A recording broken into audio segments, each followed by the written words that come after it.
It is 6 minutes past the hour of 3 o'clock, and you're listening to The Drive on Super Talk 99.7, and I am your friend and radio buddy, Brian Wilson, and for another 4 hours, we're going to try to bring you up to speed on everything going on around the world, across the nation, up your street, and down your very alley.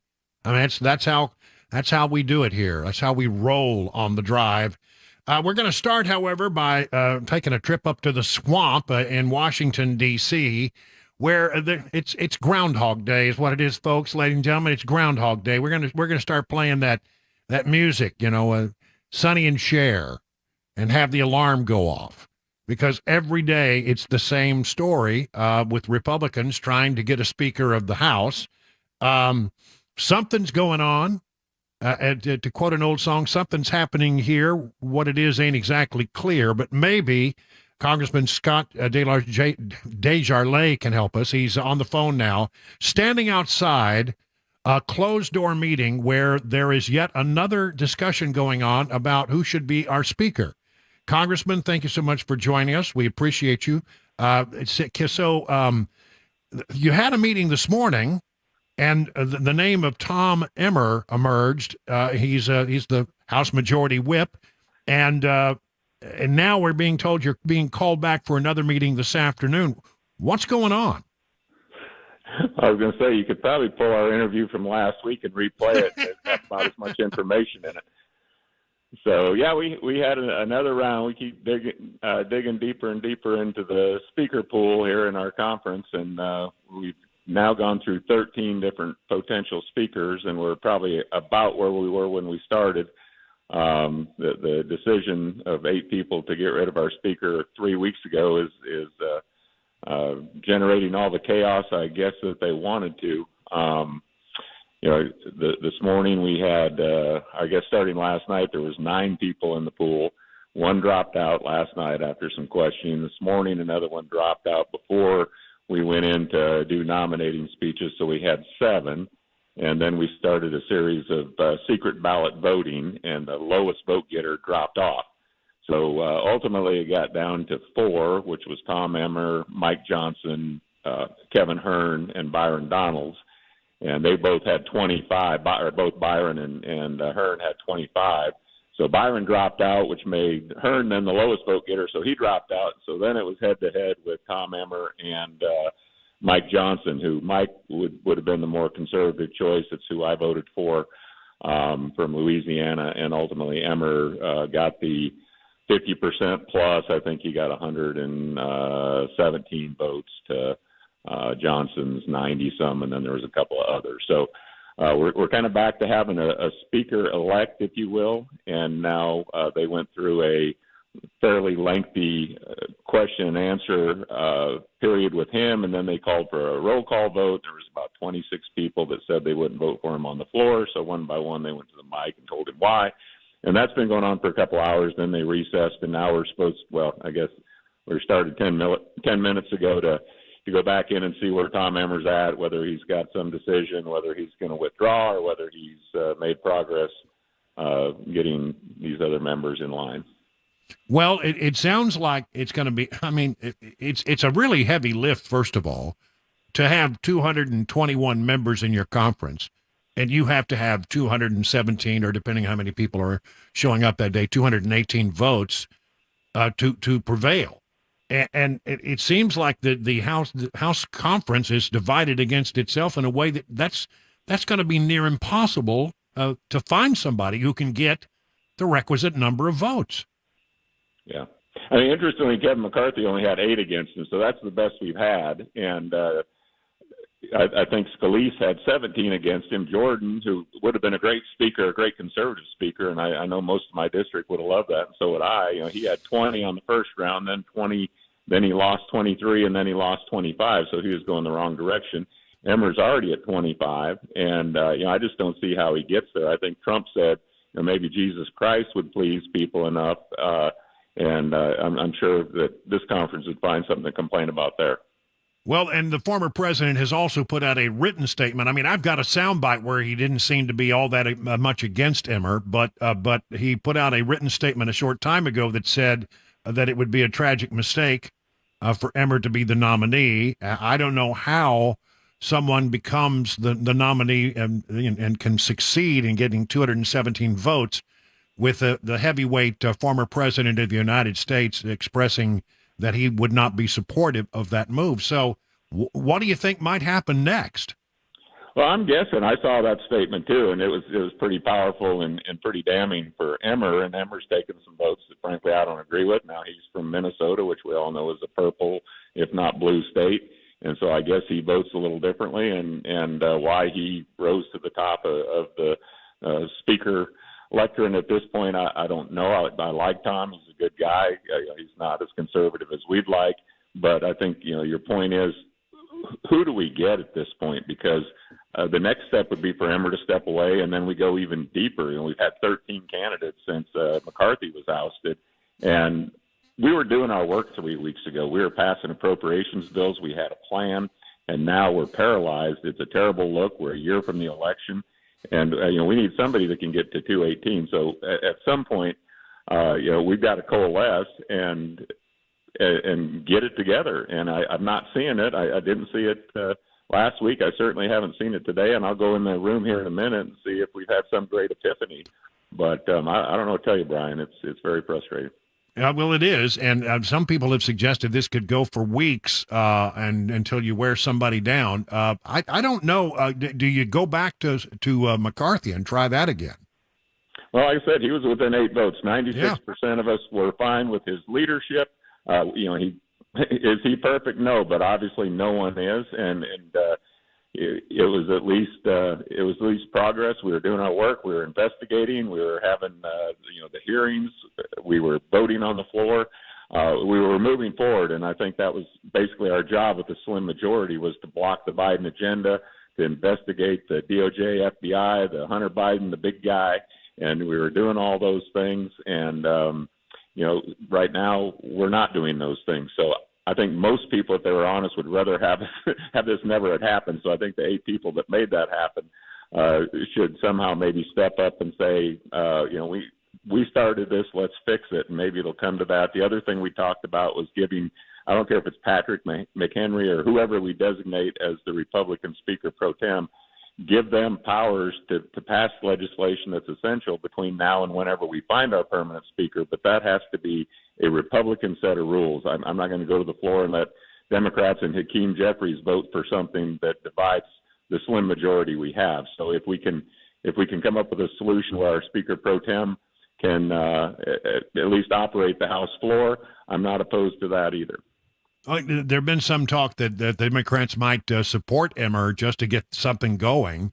If you had half of the Republicans and some Democrats, you could get to 217 or 218, whatever you need that day. Is that something that is? I mean, seems like that's something where you could allow the Democrats to have a big say in who becomes speaker. And that's not, we wanted a 30-seat majority in 2022. We wanted to win the Senate. Those things didn't happen. We were given a slim majority, but ceding that power to the Democrats, I think, would be a disaster. Yeah. If we have to elect a Republican speaker with Democratic help, then we need to take a hard look at our own conference. Well, the final question, because I know you need to get in that room, is there anger within the conference at the vacate 8 that started all this?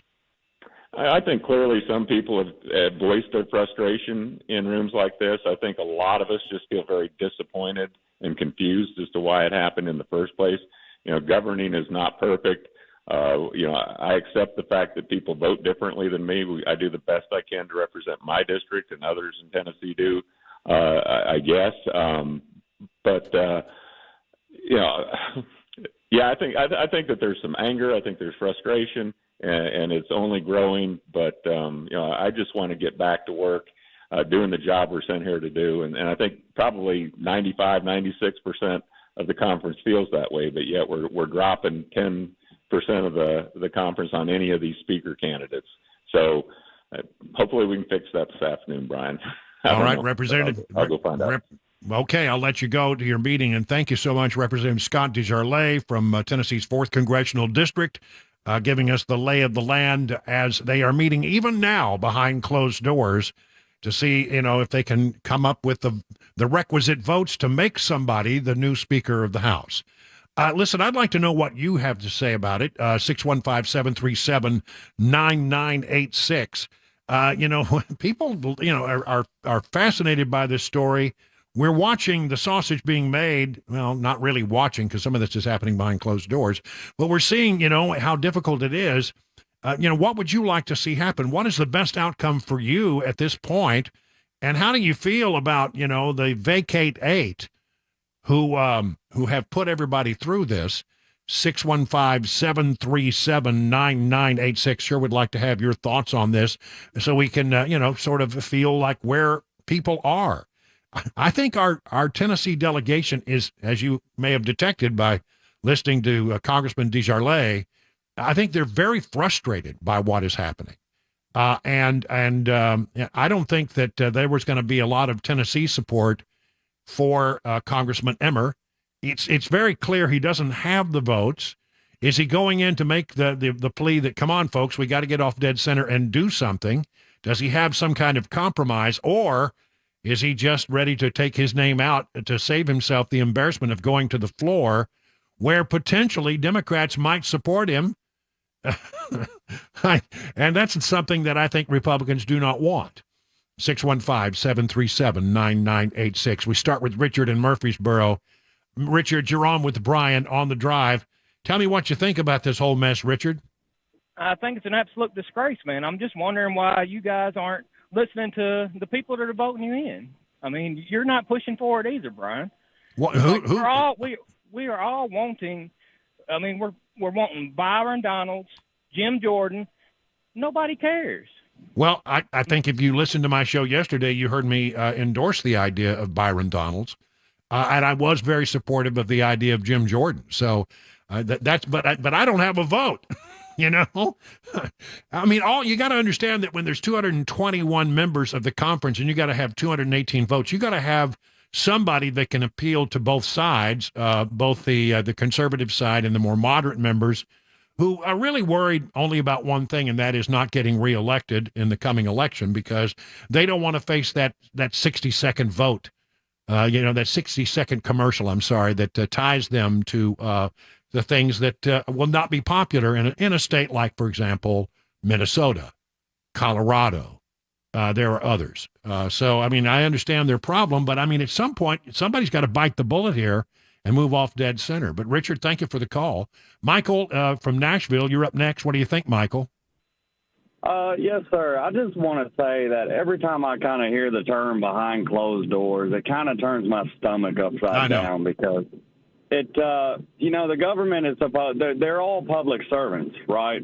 When you look at the capital of the United States has been turned into basically a gated community. And so I just want to know what these politicians are saying behind closed doors. Anybody in their right mind can't look at this and tell that it's pretty much all a farce, like they're playing musical chairs. And that's just what I want to say. I want to know what they're saying behind closed doors. Yeah, I do too. And I think we would well be served if everybody would just go to the floor and just hash it out. I mean, January, when they made McCarthy speaker on the 15th round, it was ugly. It was not pretty. There was you got to actually see the sausage being made and the arms being twisted and the whole 9 yards. And you know what? I prefer that to this stuff behind closed doors where they're, the secret ballots. I mean, let's just go out to the floor and hash it out. I think that would be better. I think that would be much preferable to this closed door nonsense that we have going on. If you're on the line, stay there. I got to take a commercial break. Come back with more of your calls in just a moment. Phone lines are open at 615-737-9986. What would you like to see happen? Express your frustration if you want to. We'll be back after we take this commercial break. You're listening to The Drive on Super Talk. Hey everybody, Dan Mandis with Nashville's Morning News on WTN. I'm here at the Nashville Rescue Mission doing the interviews that I look forward to doing every single year. These are incredible stories of people who have had amazing recoveries. Thanks to this amazing facility, they are able to get clean and lead a more productive life. The date of our annual radiothon is going to be Monday, November 20th. Listen in and please donate. You can get more information at 99.7 WTN, including a link to the website for Nashville's Rescue Mission.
Israel defending themselves, and Tennessee Representative Scott Desjardins joins the drive to give an update on what's going on in the House of Representatives. I'll give you a hint. He says he's frustrated. We'll have those stories at 3:30. Super Talk 99.7 WTN. As many people are. Thank you very much, Mac Boy. Good to see you back in the chair. Thank you. He's there in the newsroom. Chris Weber's in the control room. I'm Brian Wilson. We're taking your calls at 615-737-9986 about the whole mess. We just heard from Congressman Scott Desjardins, who says that, it may take a while for this thing to happen. Teresa in Lebanon, you're on with Brian on the drive. What do you say, Teresa? I think they're making fools out of the Republicans. They're making us look really bad. We finally have a chance to stand up and do what's right, and they're just throwing it to the wind.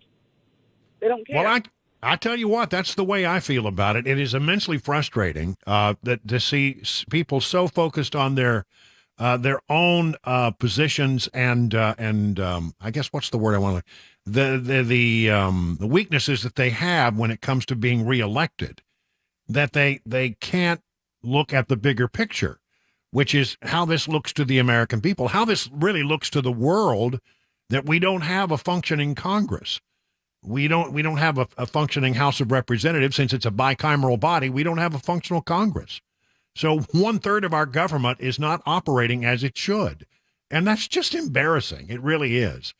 Thank you for the call. We appreciate it. Tim and Arlinda, you're on with Brian on the drive. What do you say, Tim?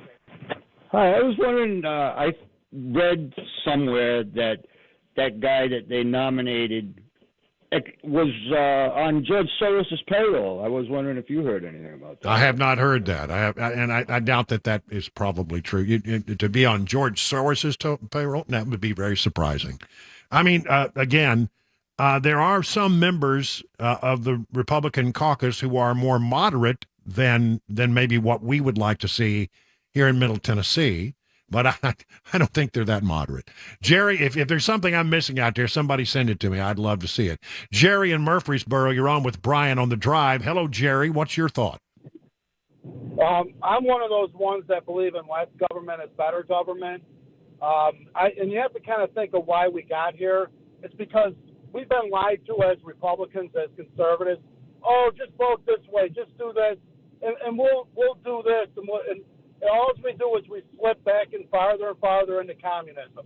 You have your Democrats; they're going to vote lockstep and barrel right with the rest of them, all the rest of the Politburo, and then you got this buffoon traitor that's walking around asking people to change his diaper.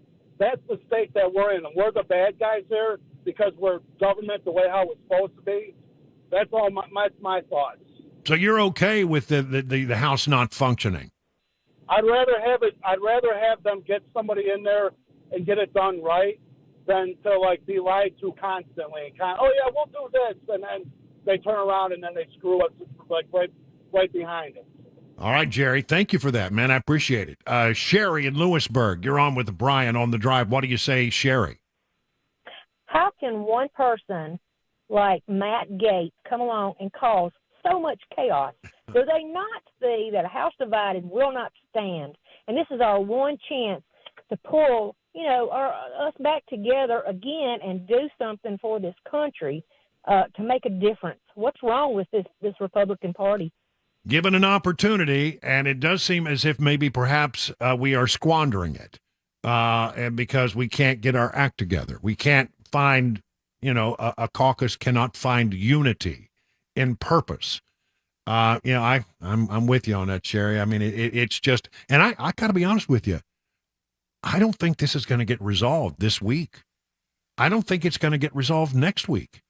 If it does, I'll be very happy. But I mean, if this is the path that we're going down, where you put a name up, and there's always going to be about 15 people who don't like the person who has been named, then we're never going to get somebody to be the next Speaker of the House, and therefore this could go on for a while. We will be having a government shutdown. I'm not too worried about that if it's for the right reasons, but this doesn't seem to be the right reason in my estimation. Tom and Morrison, you're up with Brian on the drive.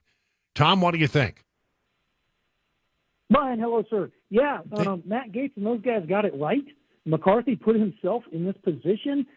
He was weak to begin with, and doing what they always do, which is spend our money like a bunch of drunken paratroopers at the strip club. I think any of them that have 12 years or more should go. We, the people, need to take this back from them. Well, we have that opportunity every 2 years. We have every 2 years we get that opportunity. But, I mean, so, the action that you could take would be if you were to decide you're going to change, the person who represents you, you would, I think, be taking away a pretty good conservative. I don't know where you live exactly, unless you live in Davidson County. Anybody outside of Davidson County is represented by people who have pretty good conservative credentials, I think. So what can we do? It's, we're doing the right thing, it seems to me. Carol in Hendersonville, you're on with Brian on the drive. Wrap us up, Carol. All right, I have 3 quick points to make. Number one, we don't want the Democrats involved in any of our decisions. I agree there. You know how they'll do it. And then these 25 maybe Republicans, it's just making us all wonder really who are their loyalties to and who's influencing them, because they should just let go. And the 8 should definitely say, let's turn this around, get back to Kevin or Jordan or somebody that's Trump-like, somebody that's got the Republican agenda at heart, the real conservative public agenda. These 25, in-between people, they don't need to be independent. This is showing us is who really is a Republican and a conservative and who isn't. And it's very frustrating, and it won't go anywhere if these 8 people don't turn this around. I think you're right. It may take more than 8 people to turn around and make this all happen, depending on the math. But I'm telling you, it's a mess. And you say, who are they loyal to? Themselves. They're looking out for their own interests, and they can't come together. And it is a house divided against itself. And this Republican caucus is a house divided against itself, which cannot stand. They've got to get through this and need to start looking out for what's in the best interest of the country rather than their own selfish special interest at times. It's 32 minutes now past the hour of 3 o'clock on Super Talk.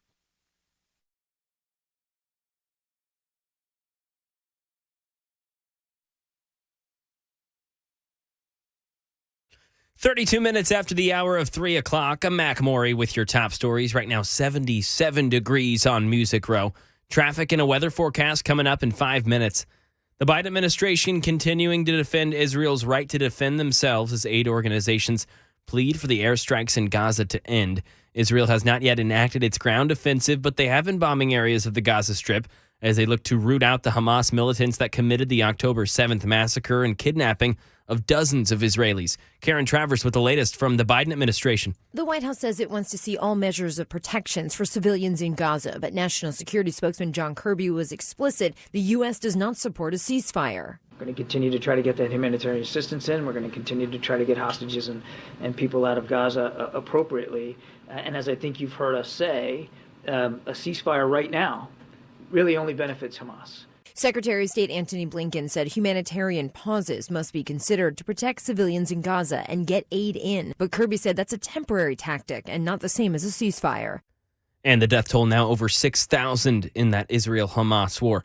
Right now in the nation's capital, Tennessee Representative Scott DesJarlais joined WTN's The Drive on the Newsmaker hotline and gave an update on the latest in the House Republican caucus as Tom Emmer is the newest nominee. We're kind of back to having a speaker-elect, if you will, and now they went through a fairly lengthy question and answer period with him, and then they called for a roll call vote. There was about 26 people that said they wouldn't vote for him on the floor, so one by one they went to the mic and told him why.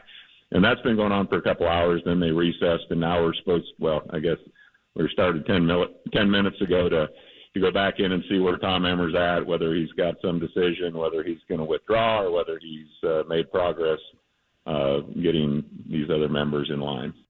And DesJarlais said that he voted for Mike Johnson of Louisiana, the more conservative candidate between those final two.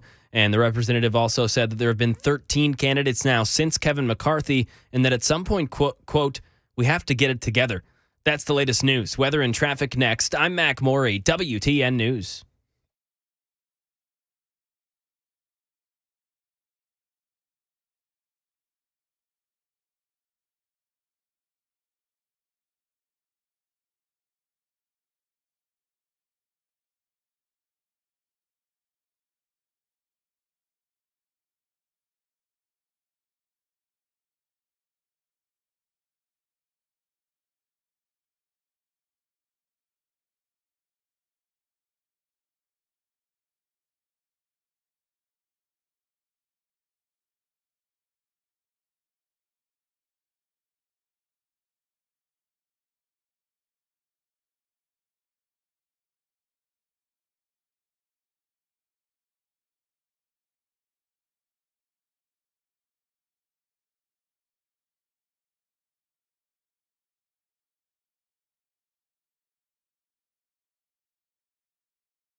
Here is a question from the folks at T. King Insurance. A simple question. Do you have replacement cost coverage on your roof?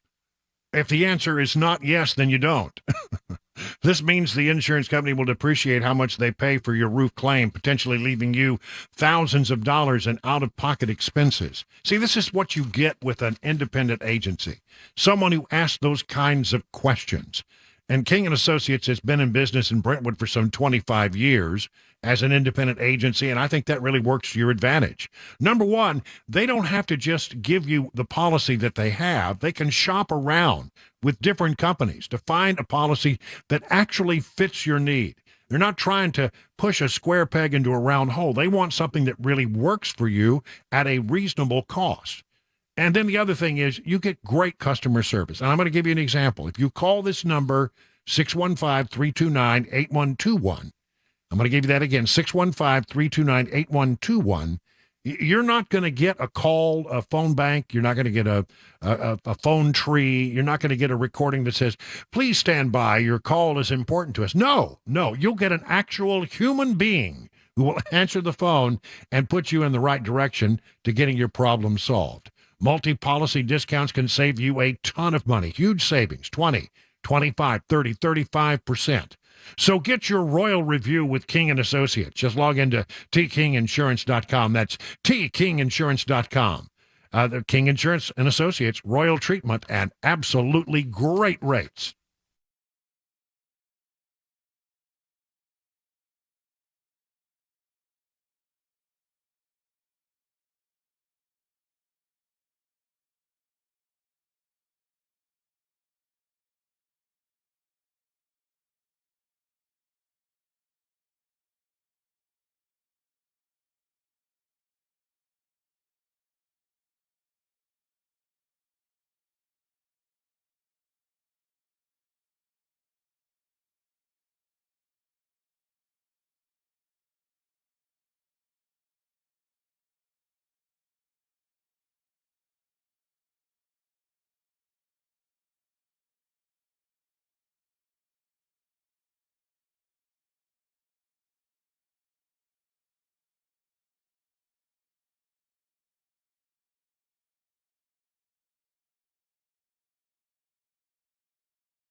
Well, breaking news changes everything. In the short time that we've been away while the news is on and running a few commercials, breaking news, Tom Emmer has withdrawn his name. He will not be going forward as the speaker designate. They will not be taking a vote on the floor of the House anytime soon. And they remain behind closed doors trying to figure out exactly what the solution is. I think what changed it was this. I mean, This afternoon, Trump, former President Trump, was asked about Emmer because there were some people who thought maybe Trump and Emmer did not get along. And here's what he said. Well, I think he's my biggest fan now because he called me yesterday and he told me I'm your biggest fan. So I don't know about that. Well, we're looking at a lot of people, and, I'm sort of trying to stay out of that as much as possible. Well, he didn't stay out of it very long because he came out with a written statement this afternoon after that statement was made. And here's what he said. I have many wonderful friends wanting to be Speaker of the House, and some are truly great warriors. Rhino Tom Emmer, who I do not know well, is not one of them. He said that Emmer never respected his endorsements or the breadth and scope of MAGA and is totally out of touch with Republican voters. I believe he has now learned his lesson because he is saying that he is pro-Trump all the way, but who can ever be sure? Has he only changed because that's what it takes to win? The Republican Party cannot take that chance because that's not where America First voters are. Voting for a globalist rhino like Tom Emmer would be a tragic mistake. That's pretty harsh language from the former president. And apparently Emmer took note of it, realized that it was going to be very difficult to gain the nomination with conservative voters after the former president came out with such a strong statement, and has now withdrawn his name. So back to square one. There will be no vote today, and that is that. Okay, we've got our sources. We got our best people on it there on Capitol Hill, and text messages will be coming in shortly, I'm sure. Yes, from some of the people that are within that room to give us some explanation of exactly what has been said. All right, other news from the swamp. This one. I've done my very best job here of trying to clean this up for radio because it took a lot of work, by the way. I don't believe in bleeping. What I do is I take the offending words and then I reverse them. So they're said backwards. Okay, so that's why when you hear garble, that you're going to have to use your imagination as to what the word might have been. All right, this is Sheila Jackson Lee, who is getting irritated with one of her staffers because he apparently did not put something in her calendar that she wanted her to put in her calendar, and she unleashed on him. Well, I'll just play it out for you. Remember, the offending words have been reversed for your protection. That you took a piece of paper from that woman regarding something that was over at Duncan Tail. Where is it? What date was it? All from yesterday. Jerome took it upstairs. I have to call him. He took it up when I switched out the paper. I'll call him. I don't want you guys to do a damn thing. I want you to have a brain. I want you to have read it. I want you to say, Congresswoman, it was such and such date. That's what I want. That's the kind of staff that I want to have. So some stupid other motherfucker did it, and I don't have the information. Nobody sent me the information. I need to ensure my schedule. And, if Boo-Boo did it, Ass did it, everybody did it. And nobody knows what's made that thing in my office. Okay? Nothing. I gave it to you. Your job was to get it on the calendar, imprint it in your brain, or send me the information back saying, Congresswoman, I made sure that the Ovi Duncan Tell event that you gave me for so-and-so date at 7 is on the calendar, not to, Jerome has it. Okay? So when I called Jerome, he gonna be sitting up there like a fat-ass, stupid idiot talking about what he doesn't know. Okay? Both of y'all are up, and they up apple. It's the worst thing that I could have ever had put together. Two, man, not big-ass children. They call me idiots. Serve no, man, not purpose. Ain't managing nobody. Nobody's respecting them. Nobody gives a shit about what you're doing. And you ain't doing shit. And this is an example of it. I gave it to Jerome. This is not child's work. Okay? She's a little irritated.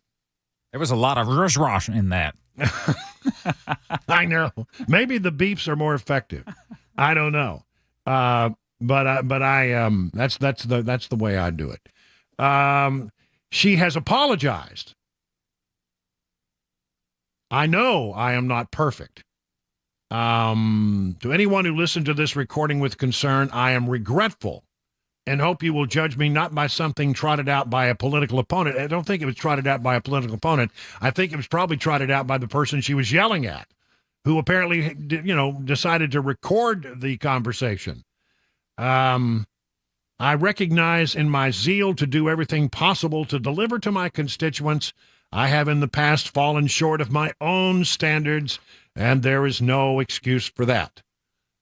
She is, by the way, now running for the office of mayor of Houston, even though she continues to serve in the House of Representatives.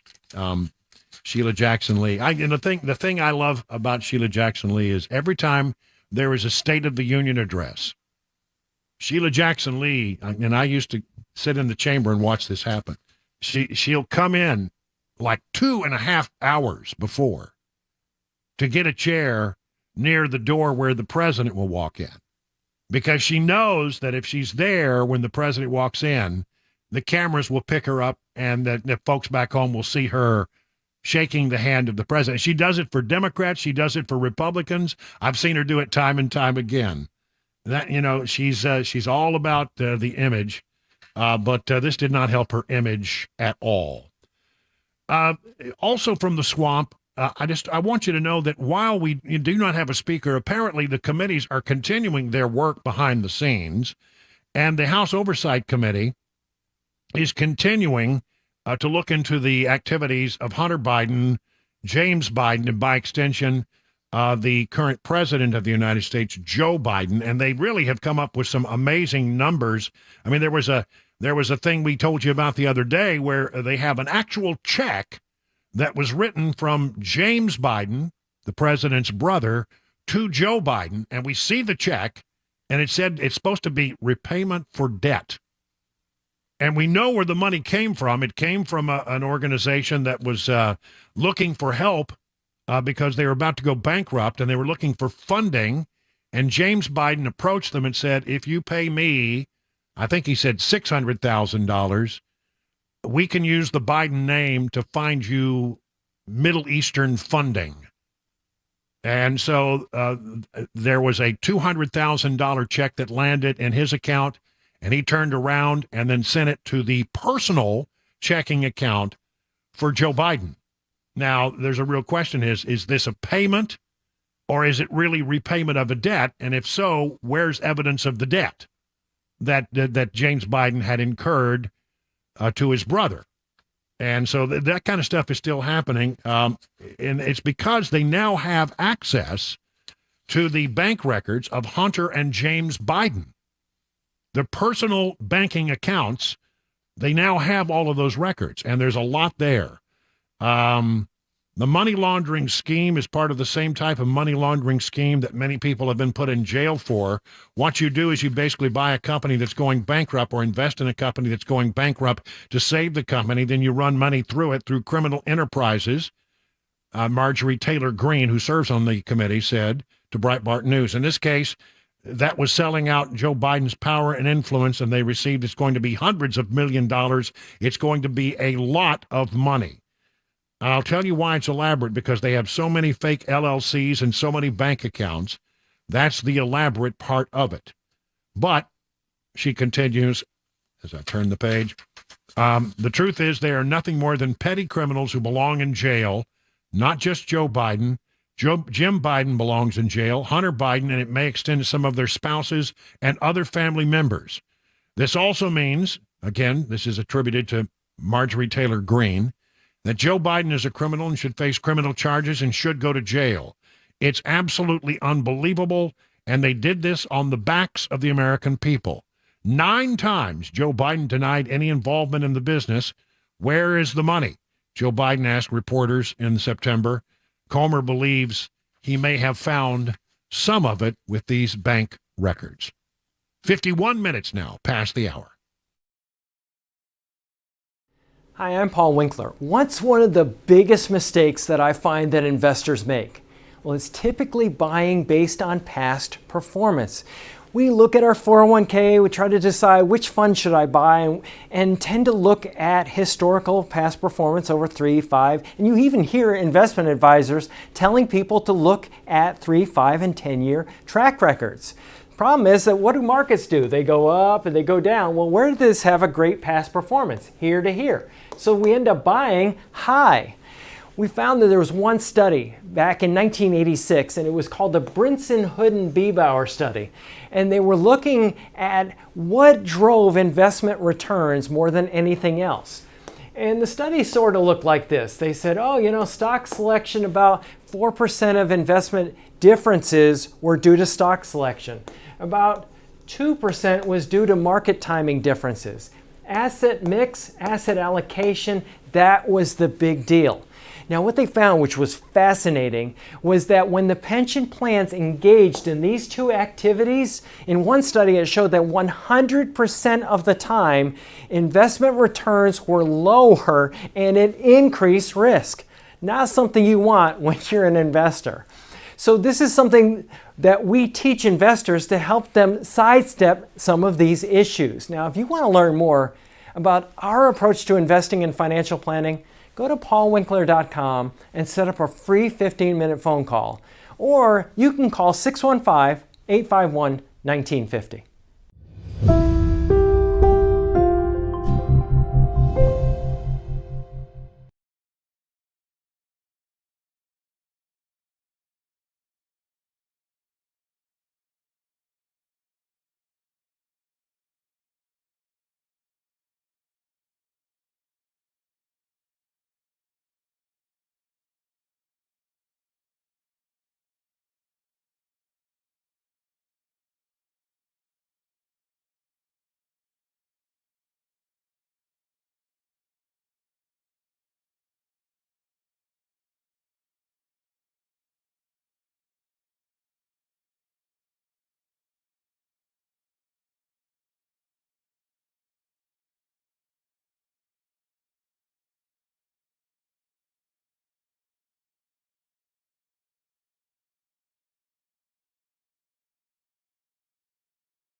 Some breaking news out of the House of Representatives, an update on the war between Israel and Hamas, and Election Day in Franklin, an update over there, 4 o'clock right here on Super Talk 99.7 WTN. It is 57 minutes now past the hour. Time to take a look at the market news. A good day on the major indices. Dow Jones Industrials up 204, almost 205. The S&P up 30. The NASDAQ up 121. All the screens are vibrantly green today. Standing by over at Beacon Capital Management with more on what's driving the market today is our friend John Maxon. Hello, John. Hey, Brian. Yeah, a really good positive start to the fourth quarter. It was really good to see the green today in the market. We got some good earnings coming in after the bell, and the economy, at least to start the fourth quarter, really had some good numbers relative to U.S. services sector rose over 50%. That 50% mark is important because below that is considered contraction. And manufacturing, for the first time since the spring, also headed over 50 on that number for the month. So that's a major gauge in the economy. Very positive. We've got tech earnings this week, and so far so good as we enter into the fourth quarter.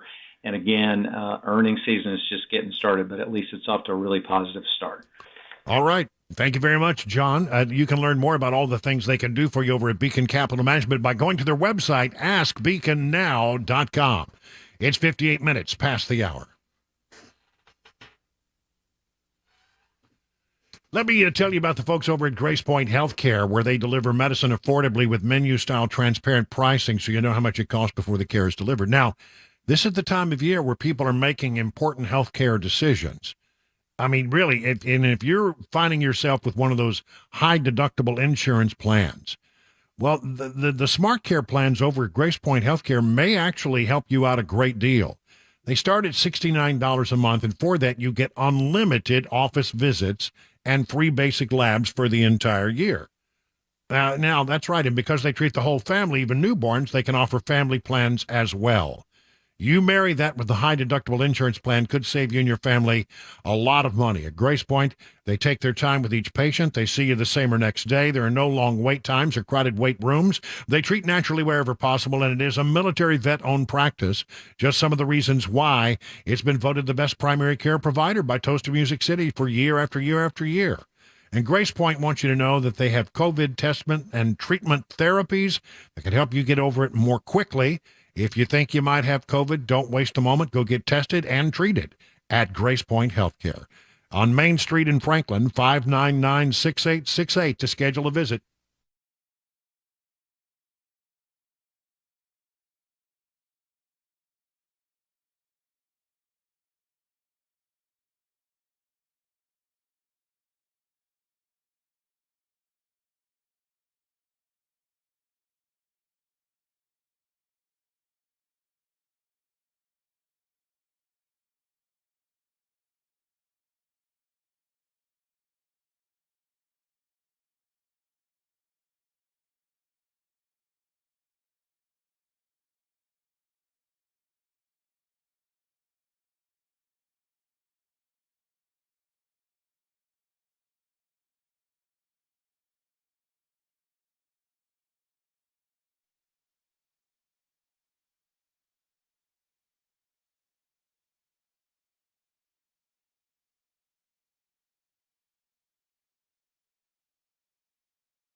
.401, I'm Mac Maury with your top stories. Right now, 77 degrees on Music Row. Weather and a traffic report coming up about 5 minutes away.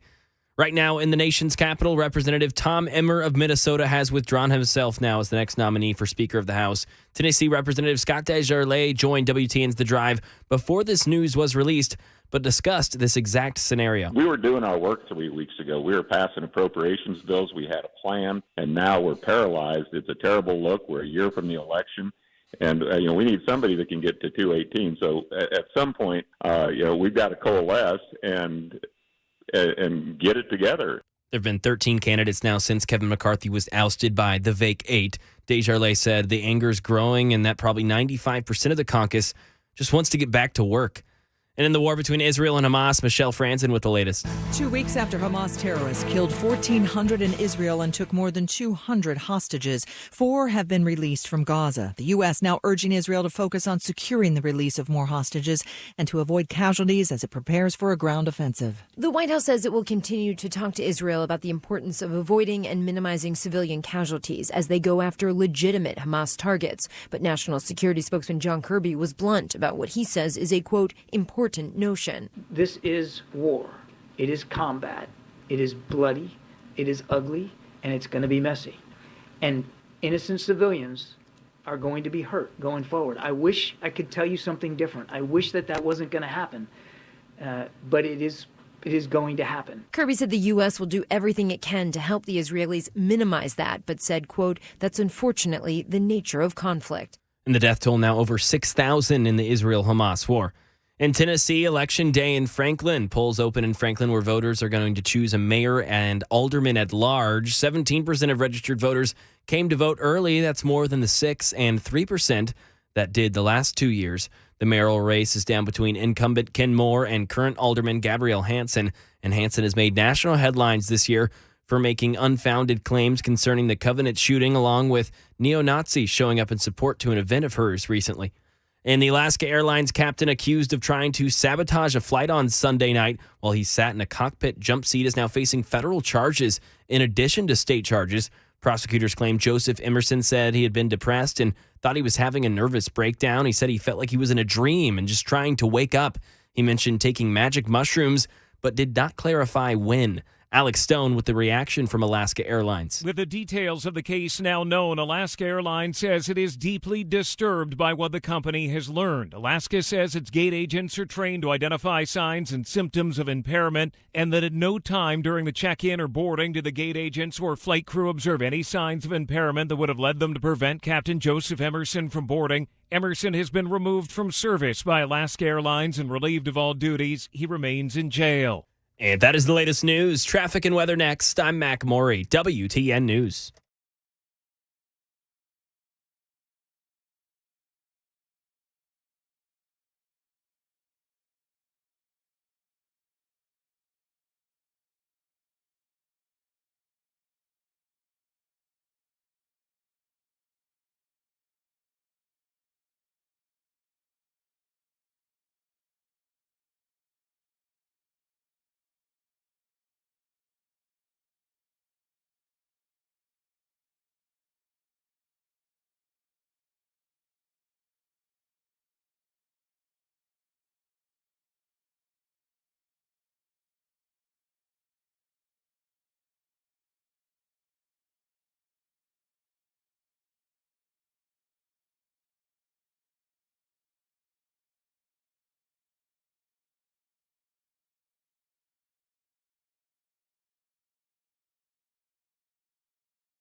Well, good afternoon, everybody. 8 minutes past the hour of 4 o'clock, hour number 2 of The Drive. Brian Wilson in the chair and on the air. Mac Morey in the newsroom and Chris Weber in the control room pushing the many blinky buttons. We are glad that you're with us on this Tuesday, October 24th, as we try to unravel what's going on around the world and explain it to you and give you something to talk about. Another beautiful fall day. Temperature, I don't know, here in bucolic Watertown now, 75 degrees, and a little warmer in Nashville generally.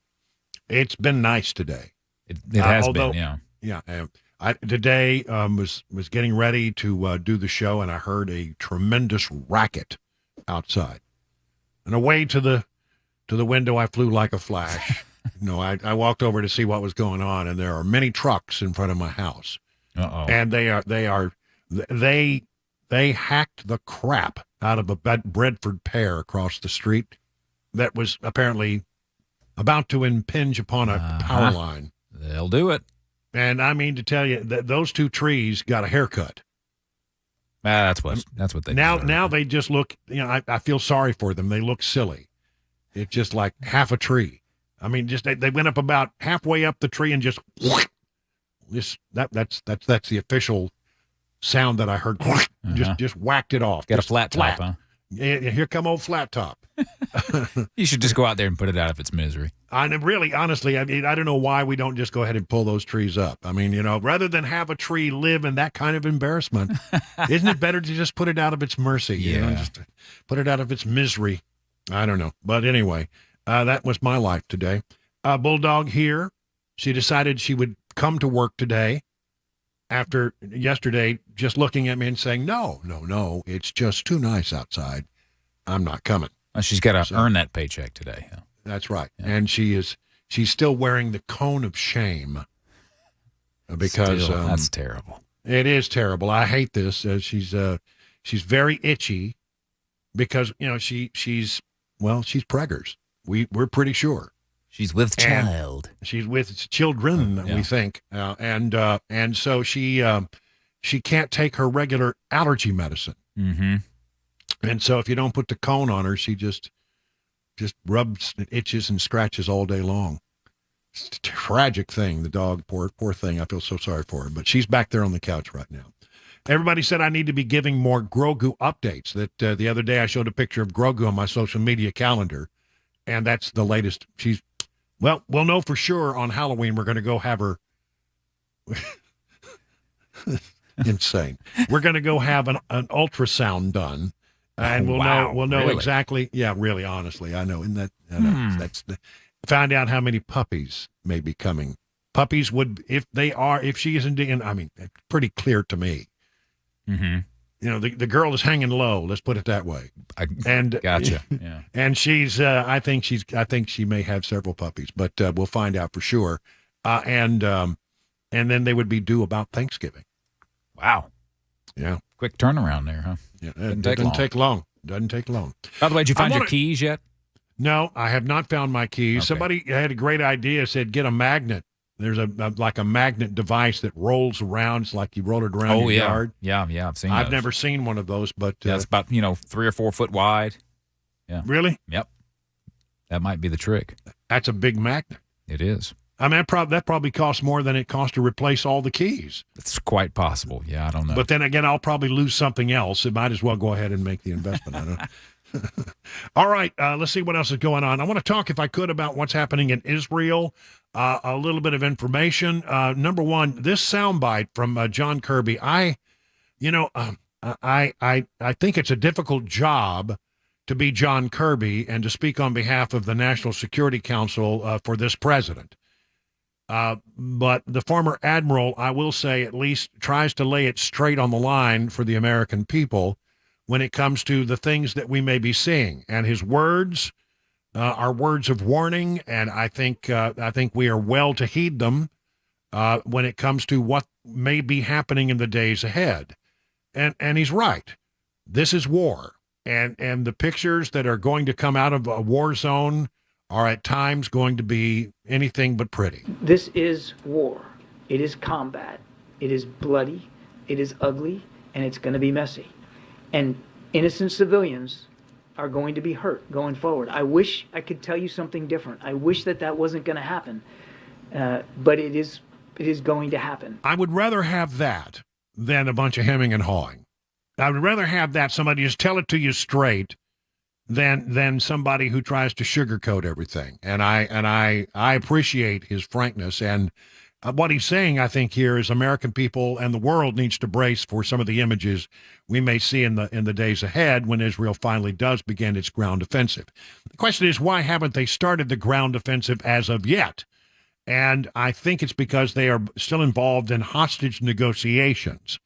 The Hamas has, by some estimates, a little more than 200 hostages. We believe that 10 Americans may be among them, although we're not absolutely sure. 33 Americans, by the way, have been killed thus far in the actions in that region.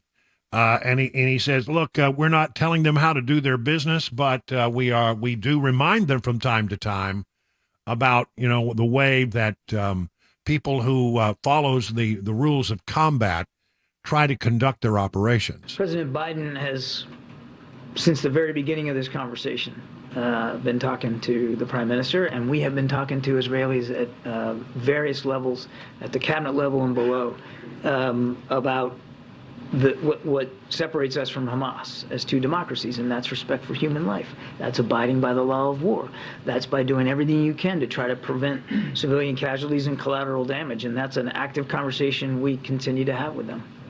Urging them to be more respectful of human life? What exactly is the message that he's conveying? I think I just conveyed it. Yeah, I think he did. And, it seems like what they're asking them to do is perhaps wait while they continue to have hostage negotiations to see if we can get, some of more of these hostages out. I think Hamas is playing them. I think they're releasing one or two here and there. Well, if you do 2 a day, then it's 100 days before they're all released. Right. And so they can string this out for a long time. And then, the case is, well, how long do you allow that to happen before you go in and start to dismantle Hamas? I think they would like to get some people out of southern Gaza. I think there are several hundred Americans that are inside the Gaza Strip that are trying to get out the Rafah Gate. That's the exit that goes into Egypt. And they're not getting out. Now, there was humanitarian aid, a little bit of it slipped in to the country from Egypt, but none has gotten in today. We're talking just basic food and water for those people they may be Palestinian, but they are not members of Hamas or do not feel that Hamas represents them. They are just citizens of Gaza who have found themselves run out of town, pinned up against the southern fence that leads into Egypt, and unable to get out. So they're trying to just get food and water, just the very basic sustenance to those people. And is there an understanding that yes, Hamas will get some of it? Yeah, probably. But I would think that you still got to try. You can't let people starve or die of dehydration. So I think that will continue, but none got in today. I've mentioned that we have a lot of military assets. We got a Marine Expeditionary Unit that's in the region, and these are people who have been through. These are Marines who have been trained specifically with the skill of how to extract people who are being held hostage. They have that training. They have that skill. The Israelis have their own folks who do this as well, but we have the Marine Expeditionary Unit in the region. Aboard a ship nearby who could be called into service if it thought it might be helpful. We just don't know where they are. These tunnels underneath Gaza, they're like spider webs, and there is no real map of them that is held outside of Gaza. Nobody really knows, how or where they are, how far they go, but we know it's a complex network of tunnels, 311 miles worth of tunnels under a very small footprint. So a lot of, and they could be anywhere inside there or not there at all, the hostages. We have the USS Ford battle group the aircraft carrier U.S. Ford and its associated ships and submarine. You have that's in the Mediterranean. I've misspoken in the past about the location of the Eisenhower. They kept saying it was going to region. I just assumed it would also go to the Mediterranean. It has gone to the Red Sea, and it is there and on patrol now, which is sort of the back door to this whole region, keeping an eye on Syria, keeping an eye on Jordan, keeping an eye on Lebanon to make sure that they don't widen the fight. And so we got the, if you will, the USS Ford on the front door. You got the USS Eisenhower battle group on the back door, and a lot of manpower and equipment, U.S. equipment in the region, specifically there for one reason and one reason only, and that is to make sure that the war does not escalate. In other words, they want to keep everybody else out of it and keep this between Israel and Hamas. They want to keep Hezbollah at bay. They want to keep others at bay. And so that is the purpose of our U.S. troops there. No boots on the ground, although another group of people, as we told you yesterday, have been told to be ready to deploy should their services be needed. It is now 20 minutes past the hour of 4 o'clock.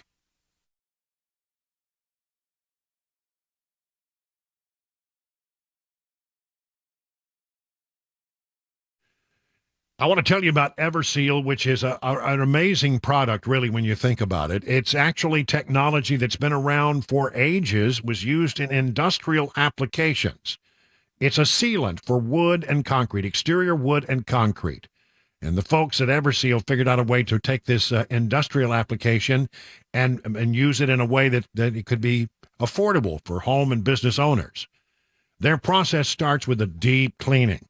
They come in and they power wash your wood and your concrete, try to bring it back, look as good as it possibly can look, and then they apply their patented sealant, which absorbs all the way through to become a permanent part of your wood and concrete and will prevent any further deterioration. I'm not making this up, for the next 30 to 50 years. I mean, think about all the time you would save not having to do this year after year after year. Think about all the money you would save not having to do it for a half a century. Oh, my goodness. And think about how much enjoyment you'll get. And you don't have to stop. Take everything off the deck. Seal it every year. I mean, it really is a wonderful thing. If you think this is a good idea, and I can't imagine why you wouldn't, why don't you reach out to Steve Nelson and the team over at Everseal? They can give you the answers and answer any of your questions that you might have. It even works on brand new construction. So why don't you call this number, 844-EVER-USA. That's 844-EVER-USA. Learn more at ever-seal.com.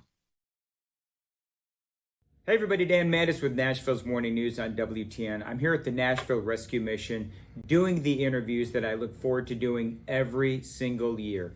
These are incredible stories of people who have had amazing recoveries. Thanks to this amazing facility, they are able to get clean and lead a more productive life. The date of our annual Radiothon is going to be Monday, November 20th. Listen in and please donate. You can get more information at 99.7 WTN, including a link to the website for Nashville's Rescue Mission.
The latest in Israel and Hamas war as 2 more hostages have been released. Some news in the nation's capital, back to square one in the House of Representatives. Plus, the money news, that and more. 4:30 Super Talk, 99.7 WTN.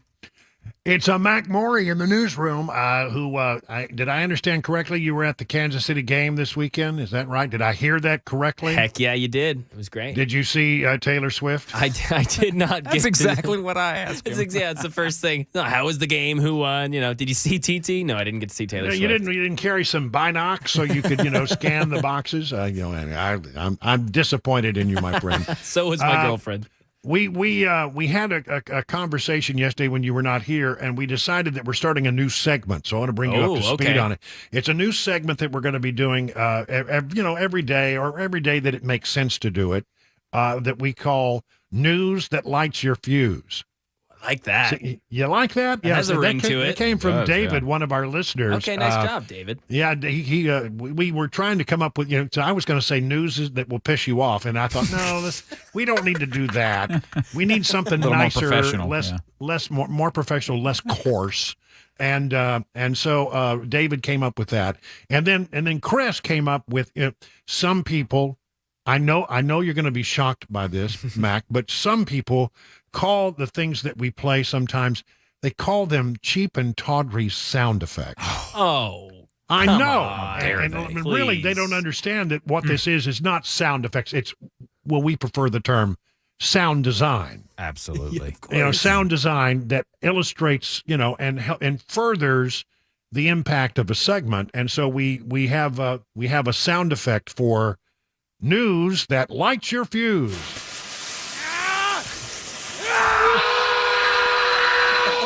There you go. Yeah, I love that. That's innovative. These are the stories that that we find every so often that just when you get through, you're just hacked off. They just hack you off. All right, so I have one today. You ready? And it's one of my favorite topics, of course, something I talk about all the time. But when I read this story, I just got angrier and angrier. I know that you're going to have the same impact. In fact, you may just it may just light your fuse. President Joe Biden's deputies have been letting people, as you know, across the American border. Listen to this. More than 4 million economic migrants have crossed the southern border during the government's October to September budget year. That just ended. That's 4 million people in a year. By contrast, 3.67 million Americans were born during that same time period. In other words, there is an illegal migrant who has come across the border into this country and has been allowed to come into this country by the Biden administration for every American born during the same time period. And that includes some 400,000 births that were given that are attributed to those illegal aliens who came here. 400,000. When you get born in America, you're an American. Anchor babies. The inflow also creates vast economic competition for the 3 million American who graduated from high school in the 10 months up to October of 22. And the predictable result is that the new migrants are pricing ordinary Americans out of housing. The New York Times even acknowledged this, telling the story of a Miss Odette, age 49, who earns $72,000 a year as a social worker for the Washington State Department of Social and Health Services, but because of a combination of bad luck, some bad debt, and bad credit score, she's been priced out of an apartment in Bellevue, a suburb of Seattle, one of the most expensive housing markets. With eviction looming, she put her furniture in storage in this spring and began parking her sedan in a parking lot outside a church in Kirkland.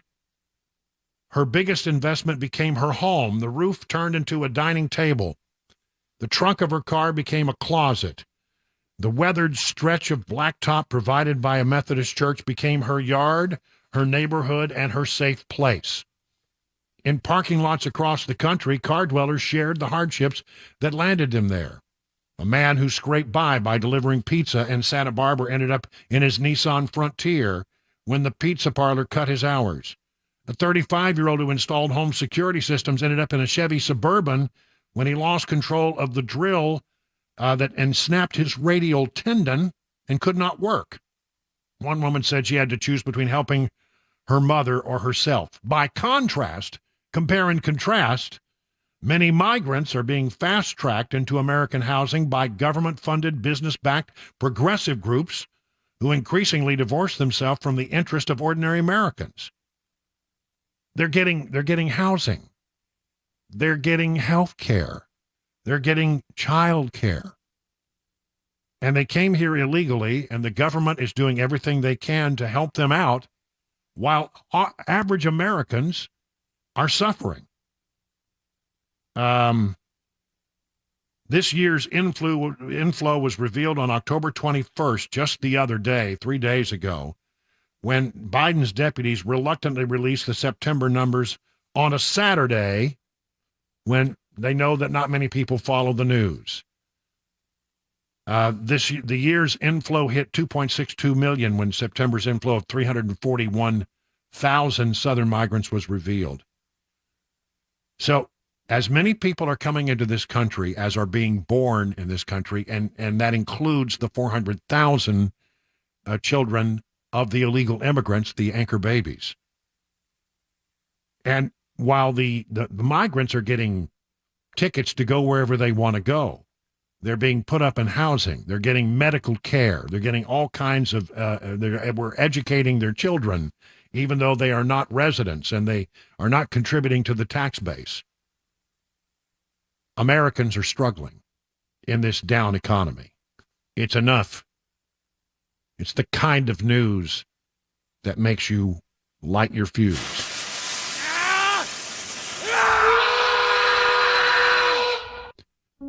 And now, before we let you go,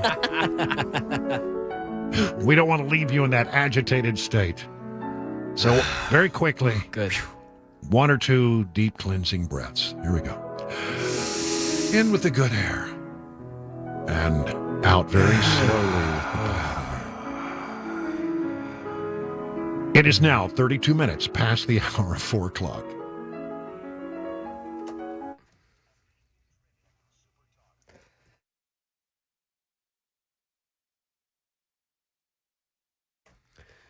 .432, I'm Mac Maury with your top stories. Currently 76 degrees in Music City. A full weather forecast plus the latest traffic report on the way in 5 minutes.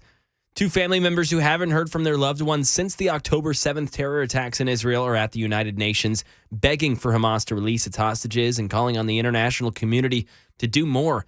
Rachel Goldberg says her son, Hirsch Goldberg Polin, was attacked at the Israeli Music Festival along with his friend Honor. Hirsch, Honor, and 27 others managed to escape to a roadside bomb shelter and hid inside. Hamas militants came to the doorway and began throwing in hand grenades, which all witnesses with whom we have spoken said that Honor managed to pick up 8 of them and throw them back out. The U.S. has deployed warships to the Mediterranean as a deterrent to Israel's enemies, but Israel has been pushing back on militants from every border since the October 7th Hamas terror attack. Right now, there are no active plans to evacuate Americans from that region. And in the nation's capital, back to square one in the House of Representatives as Tom Emmer has withdrawn his candidacy for Speaker. That makes 13 candidates now since Kevin McCarthy was ousted. Former President Donald Trump came out on social media today announcing his views against Emmer, which some speculate could have had an effect on the 20-plus people that claimed they would be a firm no vote against Emmer. And now over to the money news, Daria Albinger. Stocks rose on some better than expected earnings. The Dow jumped 205 points, the Nasdaq added 122, and the S&P rose 31. Earnings season rolls on with Verizon and other big companies announcing fatter profits for the summer than expected. The pace is picking up for the reports, and the hope is that the S&P 500, the broadest of the indices, will report its first growth in a year. That's important for the stock market, which has slumped under the weight of higher bond yields. The 10-year is up slightly, but it's still below 5%. After the closing bell, we got reports from some tech giants, Microsoft, Alphabet, and Snap, all reporting third quarter numbers which beat analysts' expectations. First it was Ford, then Stellantis. Now a General Motors factory has been added to the list of plants where the United Auto Workers is on strike. About 5,000 workers walked out of GM's factory in Arlington, Texas, which makes big SUVs like the Chevy Tahoe and the Cadillac Escalade. And that is the latest news. Traffic and weather on the way. I'm Mac Maury, WTN News.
Let me tell you about the folks over Assisted Family Care. You know, one of the hardest things that we see as we get older is that our parents and our other elderly family members, they're getting older too. They start to struggle with the day-to-day things that were once so simple for them, and you've come to the realization that, well, they need a little help. But you've got your family. You've got your job there. In fact, you may not even live close to them. How do you solve this problem? Well, you should reach out to Assisted Family Care in this area. They can connect you with a responsible, compatible helper that will assist you with your loved one's daily needs. And if your loved one is a veteran or a spouse or a widow of a veteran, they could qualify for a little-known benefit to help cover these kinds of expenses. You see, Assisted Family Care has years of experience in helping those in Middle Tennessee who qualify to get this benefit. You see, many veterans are eligible to receive up to 20 hours of daily living assistance each week at no cost. Not everyone is eligible, but if you're a veteran with wartime service, you may well qualify for the benefit for yourself or for your spouse. Now, I want to warn you, the application process is confusing. It's daunting. It can be very complex. But Assisted Family Care can get you through that. They have all of the skills to cut through the red tape. Assisted Family Care can help. Assisted Family Care will be there for you. Visit assistedfamilycare.com or call this number, 615-833-9725. Today's show happened because I saw a comment. He said, why don't you do something on doves and dove fields and how to find them and things like that. So yeah, all right. Good idea. It's past the opening day, but like you said, it can work. Yeah. Because the season is long. It runs for 90 days and there's 3 segments, so we're going to cover all that today. Let's rattle off the season. September 1 through September 28th is the first segment of Dove, and then October 14th through November 5th, and then December 8th through January 15th. 15 is your bag limit. So September 1 is opening day, and that's at noon in Tennessee. September 1st has been one of those days. I mean, you'll see guys. I mean, they'll take off work. Have big cooking and getting together with friends, and it's kind of neat to see. Yeah. Historically, it's a huge social event. I'd say the majority of the hunters probably hunt opening day, opening weekend, and then won't pick up a shotgun until next year. So, You know, we have 2 other segments besides this one. You know, running in October, and then even all the way through was that January 15th. There's a lot of opportunity throughout the year. On our website, tnwildlife.org, on our homepage, you can click the button there to dove hunting info and fields is what the button's titled. It's got all the information on dove hunting. You can find the fields there. So let's talk about how to find a field. You click on Region 2, it pulls up the options that are available, and get down to Bart Camp Barrens, and you see it's open statewide. So the hunting's not over there. There's still opportunity. Even though we had a big opening day, let it die down a little bit and get back in there. You're going to have some good hunting, I think, there, sounds like, anyway.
Hey, it's 40 minutes now past the hour of 4 o'clock. Brian Wilson in the chair and on the air. You're listening to The Drive, Tuesday, October 24th. Let's get you home. Get you home safely. Get you home without incident. And we'll bring you some news that you can use. The first thing that you need to know is if you are a pilot, do not take psychedelic mushrooms. It won't work out well. That should go without saying, actually. I know you think this would be pretty obvious, but have you heard the story? We told you about it yesterday, but we're getting more details now. There was an off-duty pilot, Alaska Airlines. I think they're flying from Seattle to San Francisco. in an Embraer jet. It's a smaller jet. It holds about 80 people, and it's a regional jet. And there's a guy by the name of Joseph David Emerson, 44 years old. He's a pilot for Alaska Airlines, and he's in the jump seat. He's not flying the plane. He's not the co-pilot. He's just taking a ride back home to San Francisco, because that's what they do sometimes. They offer up that little jump seat behind the pilot for pilots who want to make their way back, especially if there's no seat in the back of the plane. So he's riding in the cockpit and apparently started having a rambling conversation, and apparently tried on several occasions, unsuccessfully, thank goodness, to disrupt the operation of the engines by engaging the fire suppression unit on the end, which means they would have flamed out, and the Embraer jet would be at that point a glider. And not easy once you have soaked the engines to get them restarted. He'd been sitting in the jump seat, and he said, "I'm not okay." And he started pulling the handles of the fire suppression system, which are used to stop engine fires, and, by the way, turn off fuel to the engines. One of the pilots grabbed him, while the other declared an in-flight emergency. He initially resisted, but records say he settled down after about a 30-second struggle. They put him in the back. They put him in those handcuffs, those little plastic handcuffs, and he was arrested. He's now been charged with 80 counts of attempted murder. And now comes the word that apparently he told the people in the back of the plane that he had been taking psychedelic mushrooms. Why didn't he wait till he got home? Yeah. Good grief. The officer and Emerson talked about the use of psychedelic mushrooms, and Emerson said it was his first time taking mushrooms, and that is included in the police report. Apparently having a bad mushroom trip of some kind while he was in the jump seat in the cockpit. Unbelievable. Don't take psychedelic mushrooms if you're going to, be in the cockpit of a plane. Not a good combination, I would say. This is interesting. And Chris, are you a big coffee drinker? I mean, I don't know if I'm a big drinker, but I drink my coffee every morning. I have a little coffee in the morning. I usually have 1 cup, and then that's usually all I really want. I have found that if I drink anything with caffeine after about lunchtime, I don't know, I just can't go to sleep at night. So it hangs around in my body for some reason way too long, and I'm very alert in the evening. And, we should be alert because the world needs more alerts. But there's a story, a new study. Regularly drinking tea or coffee during middle age could help ward off frailty later in life. Oh, good news. Those who consume, wait till you hear the whole thing. Uh-oh. Those who consumed 4 cups of coffee a day experienced the most significant benefits. Wow. But consistent drinkers of black and green tea also saw some improvement. Coffee and tea are mainstay beverages in many societies around the world. And studies show that consumption of these caffeinated drinks at midlife may be associated with a reduced likelihood of physical frailty in later life. Now, they say that more studies are needed to confirm these longitudinal studies and to investigate if these effects of physical frailty are mediated by caffeine or other chemical compounds. Initial interviews were conducted with participants at an average age of 53. They were asked about their drinking habits of caffeine-rich beverages, which include tea, coffee, and sodas, as well as foods like chocolate. Yeah, well, there you go. Now you're talking. In subsequent interviews around 20 years later, participants were questioned about factors like their weight and their feelings of energy. They underwent tests measuring hand grip strength and the time needed to complete a timed up-and-go test, a tug test.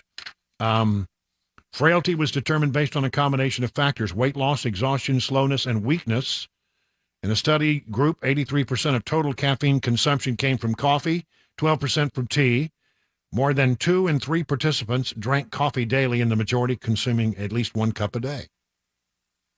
But they say 4 cups of coffee is what you need to get at least in this initial study, the real benefits of later in life, where apparently if you drink coffee in midlife to that degree, you will not be as frail when you get older.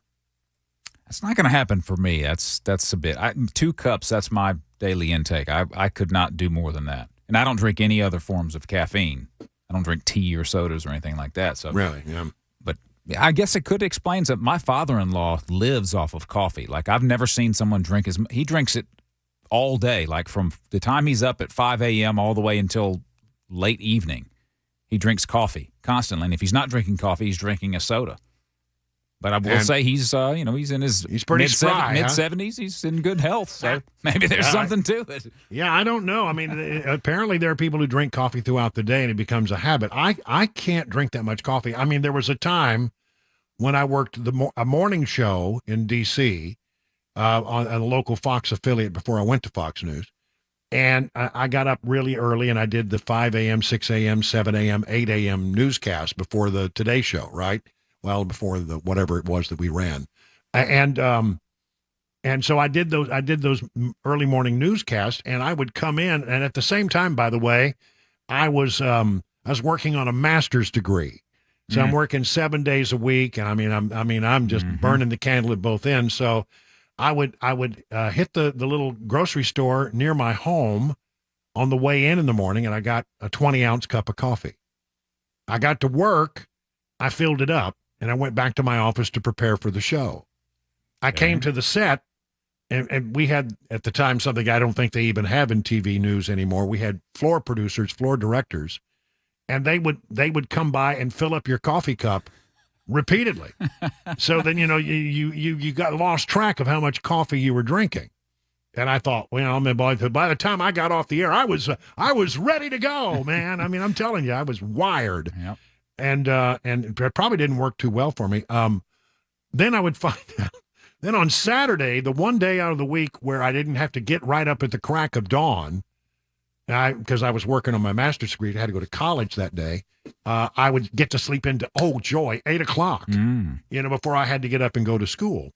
And I would wake up and I would feel like unmitigated hell. I mean, I felt like the worst hangover I'd ever had. And I couldn't figure out why. Maybe I'm sleeping too hard, I thought, or maybe, I'm having some sleep apnea or something. What it turned out to be was I was going through caffeine withdrawal. Yep. And it's a bad headache. It's no joke. It's a bad headache. It's one of the worst things you can have. And so it took me a long time to figure out that I just needed to slam some coffee and I'd be okay. But, eventually when I realized what was causing it, I started to pare back a little bit on the coffee. Yeah. And it worked well for me. Now I just drink one in the morning, and I don't drink a lot of coffee. I think to me, it's more just I enjoy drinking a cup of coffee. I like it. It's not. I don't think the caffeine to me is why I drink it. But maybe if I switch to decaf, I might change my tune. I might quickly realize, no, I do need the caffeine. Yeah, I know. I like coffee. I like to have one good cup in the morning. But I end up, when I take the coffee cup into the sink, there's usually a little coffee still in it. I haven't even drunk the whole thing. But Brian, don't forget, because we've all seen you crack those 5-hour energy drinks. Well, now that is true. I have one left here in the studio. My 5-hour energy drink. I like the grape ones. Well, and I have done that on occasion where I'm feeling like I didn't sleep real well the night before and I'm sort of tired, but I've got a 4-hour show to do, and I crack them open. Sort of like pulling the pin on a hand grenade. That's what it looks like, yeah. And then you just slam it, and they are nasty tasting. Yeah, the best. But they work. I mean, they work. You might not sleep later that night, but yeah, I won't sleep at all. All right, so 4 cups of coffee, and what did we learn here? 4 cups of coffee, and if you're the pilot of a plane, do not take psychedelic mushrooms. No mushrooms. It's 50 minutes now past the hour.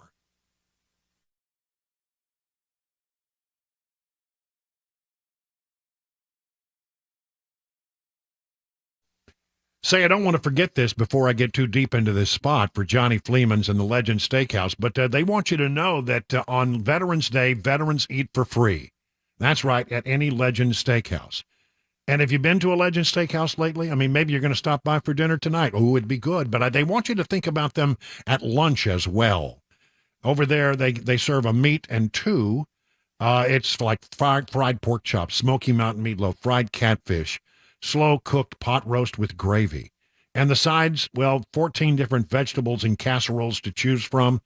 Let me just tell you, this is good home cooking, the kind that your mother used to make. In fact, these recipes, well, they came from Johnny's mother. He borrowed them over 30 years ago and never gave them back. Beyond that, Johnny, completely trustworthy guy. Legend Steakhouse has multiple locations across Middle Tennessee. Listen, they serve good food at a fair price, and that's what you want. If you're in Davidson County, they suggest you check out their Smyrna location, just off Almaville Road, 7 days a week for lunch and dinner.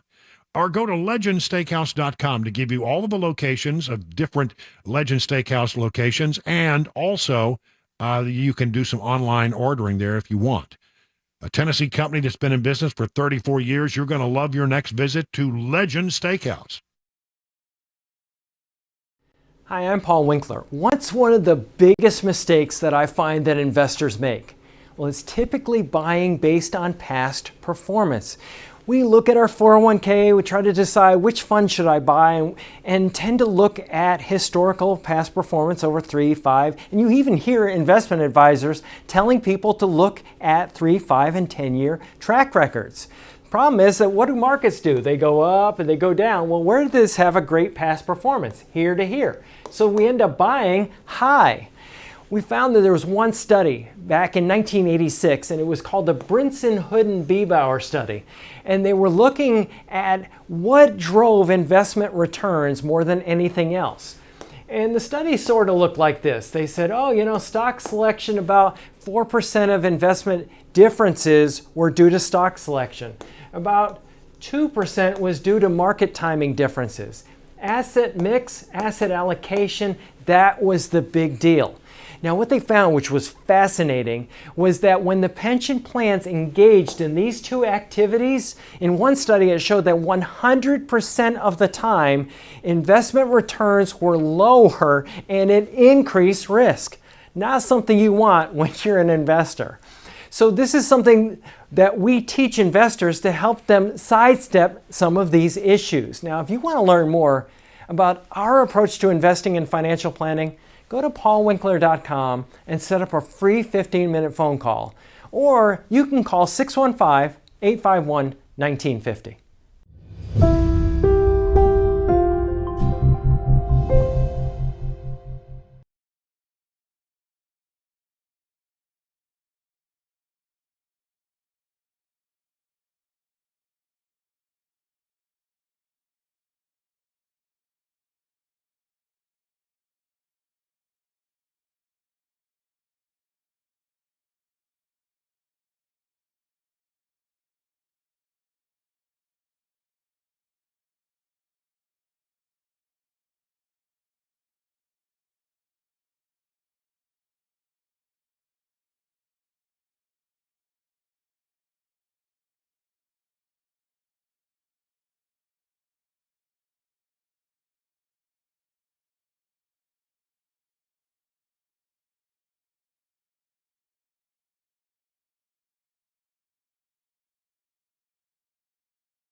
An Israel-Hamas war update, a new candidate for Speaker of the House, and you know who they are, and a false bomb threat here in Murfreesboro. Those threats more coming up 5 o'clock. Super Talk 99.7 WTN. That's right, and we'll get you the very latest on the Speaker's race and what's happening. It's been an up and down kind of day. We'll find out who is going to rise next as a potential Speaker. And, of course, he's back from a day of football over at Kansas City. We're going to get the very latest of Mac Morey's Wide World of Sports, a fan favorite. In this hour, you don't want to miss it. Right now, 57 minutes past the hour.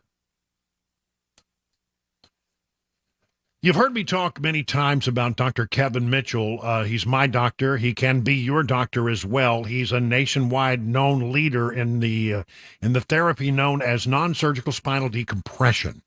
Now, this is something that can help you if you have problems with your back, your legs, your neck, your arms. You have tingling, numbness, weakness, back pain.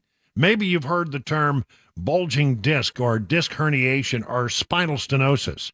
See, all of these things are things that can potentially be made better through the application of non-surgical spinal decompression. I know I've gone through a lot of these treatments myself. I had problems with my neck and my lower back, and I went through the therapy, and it helped me so much. Listen, if you are in pain right now, I want you to call this number and set up an appointment, 615-246-5009. If you are a new patient, you can take advantage of their $23 special. Here it is. You get an exam, a consultation, x-rays, bring in your own MRI or x-rays if you have them, and your first treatment, all of that, just $23. And you'll be able to get half off spinal decompression or half off KT knee machine. That's a new thing they have there, sort of like spinal decompression, except it works on your knee. As I said, Dr. Mitchell, a nationwide known leader in the therapy known as spinal decompression, 615-246-5009. Learn more at painisbad.com.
Five o'clock, I'm Mac Morey with your top stories. Right now, 75 degrees in Nashville. Got a forecast, latest traffic report on the way, 5 minutes. The latest in the Israel-Hamas war with Daria Albinger. The White House says it will continue to support Israel's right to defend itself as aid organizations plead for the airstrikes in Gaza to end. The White House says it wants to see all measures of protections for civilians in Gaza, but National Security Spokesman John Kirby was explicit the U.S. does not support a ceasefire. We're going to continue to try to get that humanitarian assistance in. We're going to continue to try to get hostages and people out of Gaza appropriately. And as I think you've heard us say, a ceasefire right now really only benefits Hamas. Secretary of State Antony Blinken said humanitarian pauses must be considered to protect civilians in Gaza and get aid in. But Kirby said that's a temporary tactic and not the same as a ceasefire. Karen Travers, ABC News, the White House. Israel has yet to launch a ground offensive, but they have been bombing areas of Gaza as they try to root out the Hamas militants who are believed to be behind the October 7th massacre and the kidnapping of dozens of Israelis. And when it comes to Middle East evacuation plans, U.S. officials say if needed, it would be more of a challenge than any previous operation and could involve Air Force planes and Navy warships. And in the nation's capital, the House of Representatives is back to square one as Republican Tom Emmer has just pulled out of the race to be the next House Speaker, and that means new candidates announcing they're running. And the latest announced candidate is Tennessee Representative Mark Green, who now represents a part of Nashville. He confirmed with News Channel 5 that he is going to run for Speaker of the House in Congress. And the former Speaker, Kevin McCarthy, told reporters how he feels about the division right now in the Republican Party. We haven't been working on securing the border. We're not making sure from Israel has the weapons that they need. Inflation is still growing. Iran is still producing oil where America doesn't get to produce their full potential. This has just been a cluster, a mistake, and it has harmed not just the party, but the nation. And there have been 13 candidates since McCarthy was ousted. No bomb threat in Murfreesboro. Police have now given the all clear earlier today after there were false reports of a bomb threat attached to a car outside of a First Watch restaurant. Officials say the man claimed that he built a rubber bumper with duct tape and wires and attached it around his vehicle to prevent dents. The owner of the vehicle was inside of the restaurant when police arrived. Businesses evacuated, schools went into lockdown, streets were closed as a large police presence showed up. No charges have been filed so far in this incident. And that is the latest news, traffic and weather on the way. I'm Mac Morey, WTN News.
Well, good afternoon, everybody. 7 minutes past the hour of 5 o'clock. We're ready to start hour number 3 of the big 4-hour extravaganza we call The Drive.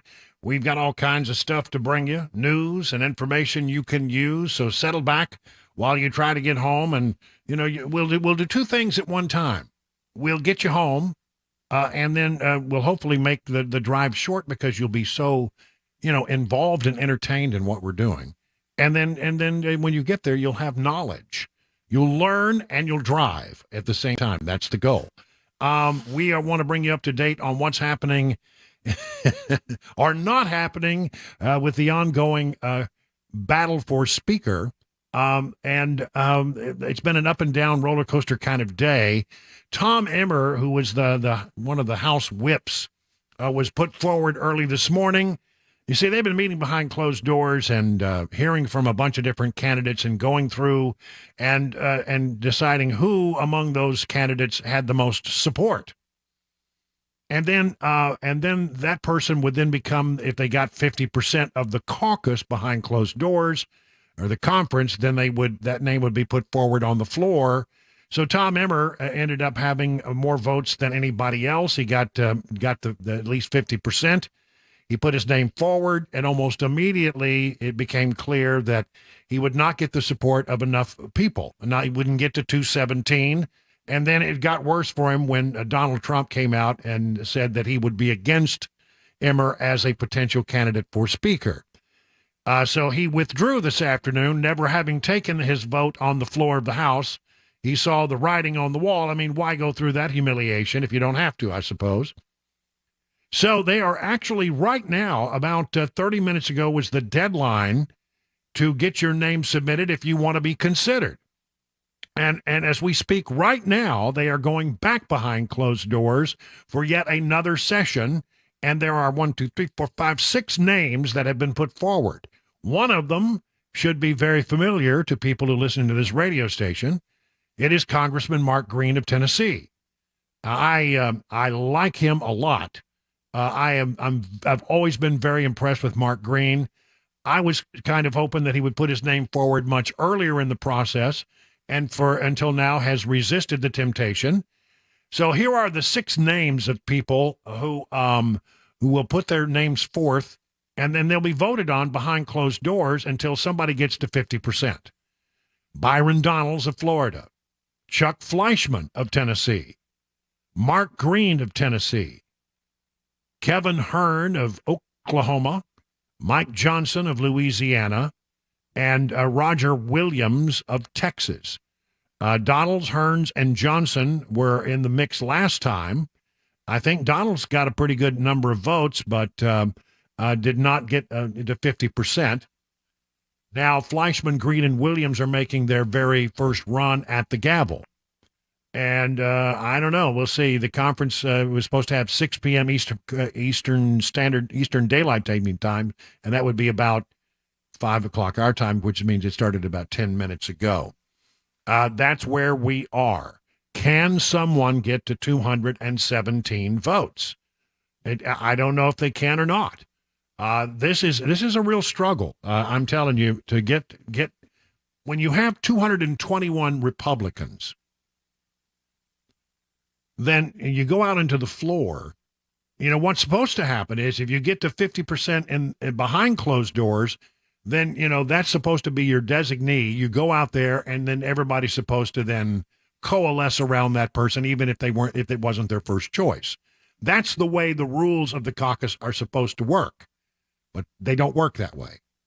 They haven't worked that way not one time. And as long as you've got 221 Republicans, and if 4 of them don't think this is the right guy, then he will not get the 217, or maybe today it might be 218 votes that he needs to become the Speaker of the House. It depends, depending on how many people actually show up for the vote. So there you have it. Will Green, listen, I think he's a great choice. I mean, I like this guy. I've always been a big fan of this guy. Since the first time that I met him, I like the cut of his jib. There's no doubt that he's a conservative, a very strong conservative. Of the 6 names that have been listed here, Donalds, Fleischman, Green, Hearn, Johnson, and Williams. I will just, because I don't want to be accused of not laying down my marker, because I got accused of that today, and I had been laying down my marker. I like Donalds and I like Green. Either one of those guys becomes speaker, I'd be happy with it. Good, conservative people. Byron Donalds, a very attractive candidate on many fronts, really has a tremendous ability to communicate. There's not a bad thing that I can say about Mark Green. I've heard him speak. I've followed his career. He is a rock-solid conservative, a man who is thought of, I think, very highly on Capitol Hill and admired widely, and I kind of hope Green gets it. We'll watch very closely, but I'm telling you, they are not they're not setting the world on fire trying to get this done. It's a heavy, heavy lift. We're now in week number 3 without a Speaker of the House. 3 weeks without a functioning House of Representatives. And some people said, I know. You know what? The government which governs best is that which governs least, and that's certainly the way I believe. But you still need a functioning government to do things like, I don't know, fund the government, make sure it keeps running. I don't want to close the government down if we don't have to.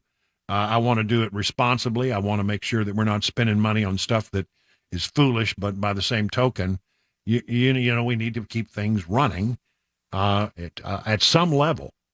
So I tell you what I think I'm going to do right now is, you've heard the latest. Emmer out, in and out in one day, never even took it to the floor. That was, well, let's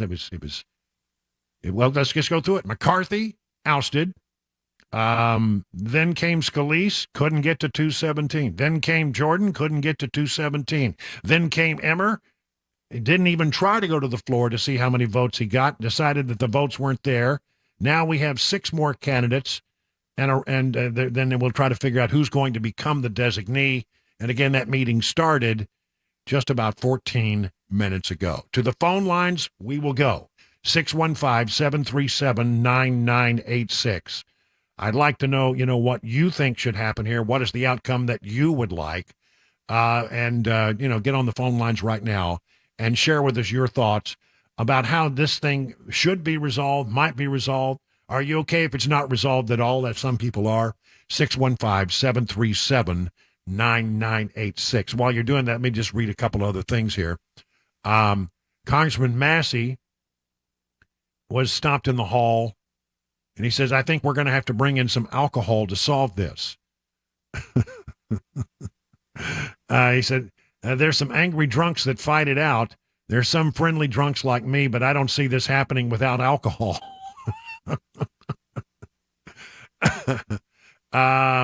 Let's see. What else we got here? Steve Womack said the GOP conference is in some kind of impasse as it looks to put forward a 4th speaker nominee. So right now we think it's apparent to the American people the GOP conference is hopelessly divided. Can it be overcome? Never say never, but the signs are right now that this conference is at some kind of impasse. Asked if he would support Mike Johnson. He said he would support any of the candidates. He said any of the names that are put forward, whoever gets to 50% of the conference, I would be in favor of that. He would vote. Is there going to be another vote tonight? Yes, there's going to be a vote behind closed doors. Will there be a floor vote tonight? Remains to be seen. Members of the House are in recess subject to call of the chair. Let's go to Jesse in Lebanon, see what you think. By the way, phone line's open, 615-737-9986. How do you want to see this resolved? Jesse, what is your thought about this? You're on with Brian on the Drive. Well, Brian, I am not very conservative. So, personally, after seeing all the antics from the Republican caucus during the Obama administration, if the peril to the country wasn't so present, it might be fun not having a Speaker of the House and watching these people throw eggs at each other in the media all day, every day.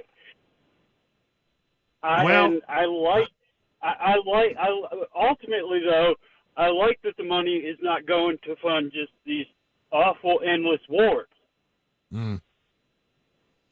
All right. Thank you very much for that. You know, I think at some point you've got to get it working. I mean, can we? I mean, I guess, you know, the world keeps going, the clock keeps ticking, and the world hasn't ground to a stop because the House of Representatives has not found a Speaker of the House. But ultimately, you have a bicameral body. It needs two working bodies. And what I hate about it is that we as conservatives, I think, look pretty chaotic. We as conservative and Republicans look, like, we're the gang that can't shoot straight.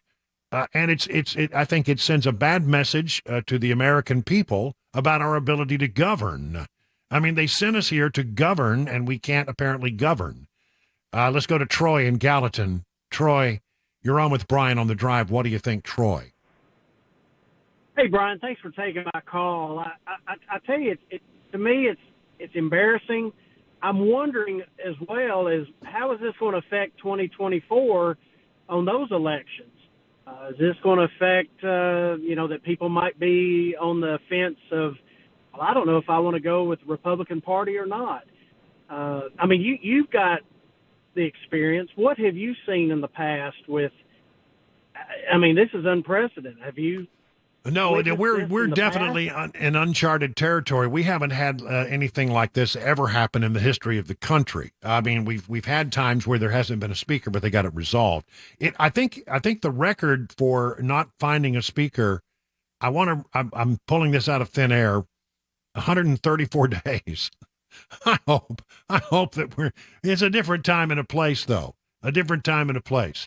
But I hope that we are not going to be that long dragging this thing out. I think it does make us look foolish, and I think, it could have an impact as we head into the 2024 elections if we don't get it resolved pretty quick. I think memories are short, and if we get it done in a week or so, I think, everything will be fine. I think we have some time before we reach critical mass in that regard, but I do think eventually we've got to show that, that if we're going to be elected, people want to know if we can govern, and we're not governing. Maybe you're okay with that. I don't know. A lot of people are. Let's get one more in. Alan in Pulaski. Alan, you're on with Brian on the Drive. What do you say? Thank you, Brian. One of the things that worries me is how this is going to turn around where the Democrats are going to blame the GOP for anything that's coming up, okay? I really believe that we're setting ourselves up, and we need to select somebody. You don't have to agree with them 100%, but by golly, it's time to do something and move on. Yep, I agree, and that's sort of my feeling about it. It's time to make a decision. Time to look beyond the end of your own nose, as some people are. They're just concerned about their own electability and can they get reelected if they support, a candidate X, Y, or Z. They're running that calculation in their head, and it's a heavy lift. I'll grant you that. To find 217 or maybe today 218 votes, it's a heavy lift. But at some point, people have to stop looking beyond their own personal needs and think more about the body and the country. I think. It's now 20 minutes past the hour of 5 o'clock on Super Talk 99.7.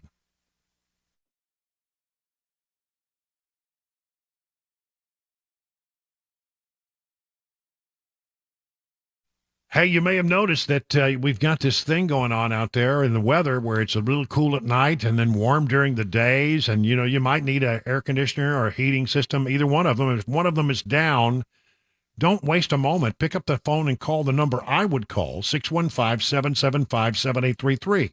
That's right, Busy Bee Plumbing and HVAC. They will come right over and fix your system.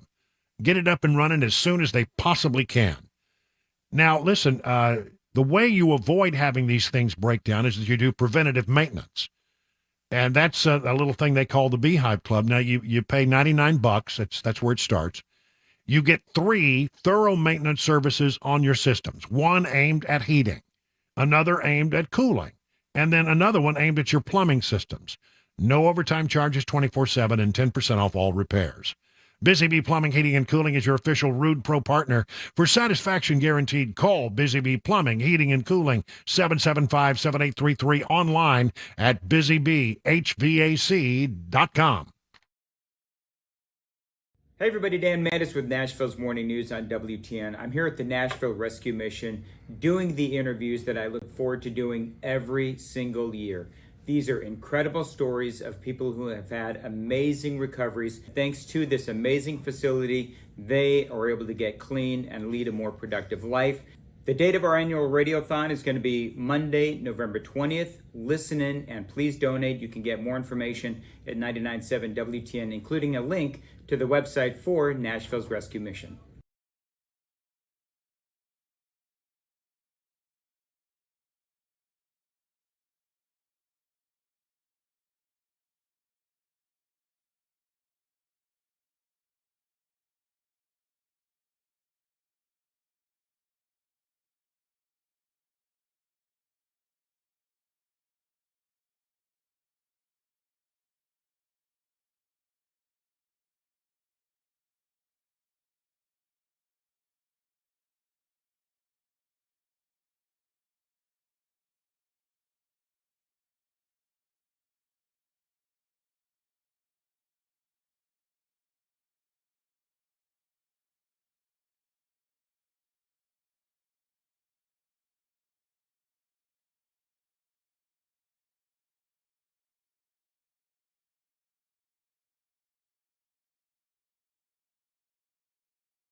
Tennessee Representative Mark Green puts his hat into the ring for Speaker of the House. Talks of mass evacuations growing in the Middle East and squatters here in the volunteer state. Those stories and more 30 minutes after the hour of 5 o'clock. I'm Mac Maury on Super Talk 99.7 WTN.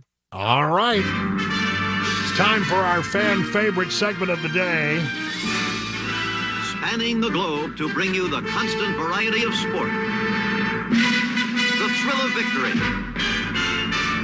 and the agony of defeat. It's time for Mac Maury's Wide World of Sports. Now here is the host of our program. You know him, you love him, you can't live without him. It's the one, the only, Mac Maury. Woo! Glad to be back. Yeah, we missed you yesterday. I missed you guys. You were off sloughing off. But no, I mean, you got to go see your Kansas City Chiefs play, right? Is that where you were? Yep. Went to go to the Chiefs game with my brother. It was a really good time. Had a lot of fun. But Mac, that was on Sunday. Yeah, we got to drive 9 hours back on Monday. Yeah. Sure. I Drive back. Yeah, that's why you weren't. Yeah. But you had a good time, but you did not see Taylor Swift. Did not get to see Taylor Swift. Heard she was in the building. My girlfriend texted me. She's like, Taylor Swift's there and you didn't even tell me. And I'm like, oh, yeah, because I'm sitting right next to her, talking. I don't know. That's why I went. Why else would I go? Yeah, of course, we're hanging out. Right. But no, we were across. What's our topic today there, Mac? Well, some breaking Titans news happened yesterday. We weren't here to cover it, but I figured we'd talk about it today because, Pro Bowl safety, mayor of Murfreesboro, Kevin Byard, has been traded to the Philadelphia Eagles. Second best player, or arguably the best player on the Tennessee Titans defense. Definitely one of the most, coveted and accomplished in the league. He's a veteran. So the Titans trade this player to a contender in the NFC, Philadelphia Eagles. They get back a 5th-round pick and a 6th-round pick next season, plus another player who plays the same position as Byard in Terrell Edmonds. So this is the start of what I've kind of been discussing as kind of selling some players, trying to gain some assets and build for the future and next year and beyond. This is a big move that could indicate some more moves could be on the way and some other marquee players. And really, I think this just, as far as GMs across the league, they saw this happen. They go, okay, phones are open in Tennessee. Brand Carthon's taking calls, and let's go see what we can get. So who knows? Now, do you expect that they might trade an aging but still very effective Derrick Henry? I think that's on the table, Brian. I don't know how big the market is. It would have to be probably a contender who would want him for, the next 1 or 2 years where he's going to be a viable star in this league. But yeah, I think that's there's definitely going to be talks.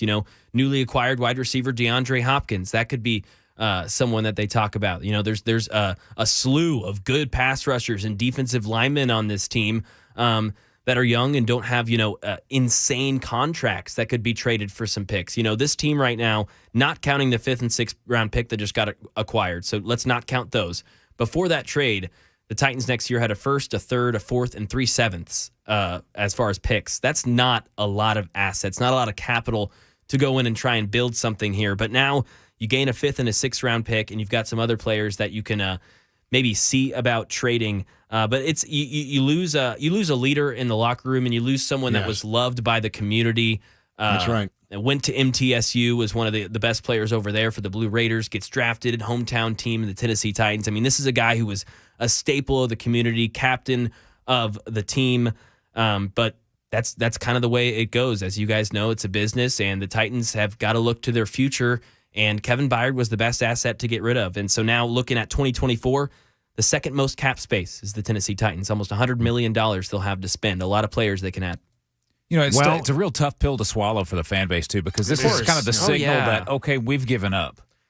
For the lack of a better term, it really is. Is the strategy here for the rest of the season to suck for luck? Yeah, you don't ever want to try and lose necessarily. But, try and compete in your division. You're not going to get the first overall pick just because there's teams ahead of them as far as, losses and just that are worse than the Titans. The Titans would have to really try to be as bad as some of these teams. Actively try and tank. And that's just not going to happen. And Mike Vrabel won't let that happen. So I think they're going to stay competitive. They play the Falcons at home this Sunday. That's a game and a team that I think they can beat. So look forward to it and try and build some of these young pieces while maybe trying to sell off some of the more proven, older veteran players. And when is the trade deadline?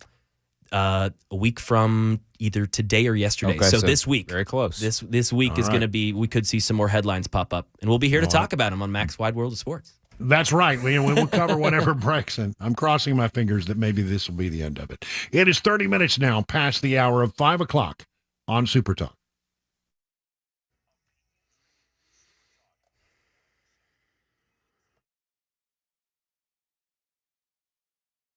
.531, I'm Mac Morey with your top stories. 75 degrees in Nashville. Going to be about this temperature and stay cloudy pretty much all week. Full weather forecast, latest traffic report headed your way in 5 minutes.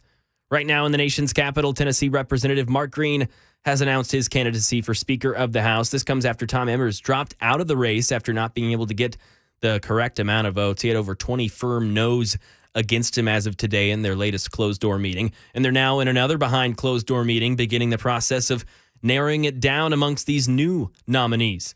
And now going over to some news concerning the war between Israel and Hamas. There are reports now that the United States is planning for mass evacuations of Americans there in the Middle East if this war there escalates. Andy Field with the reaction from the White House. The White House downplaying reports it's preparing to move thousands of U.S. citizens out of the Middle East if war escalates. There's been no orders given, nobody pre-positioned to do it, no moving in that direction. But if it should get to that, my goodness, you'd want to make sure we were ready to do it and do it like that. National Security spokesman John Kirby says they always have evacuation plans ready, and they're working hard to make sure they don't have to use them. And Kirby calls this, quote, prudent planning and thinking.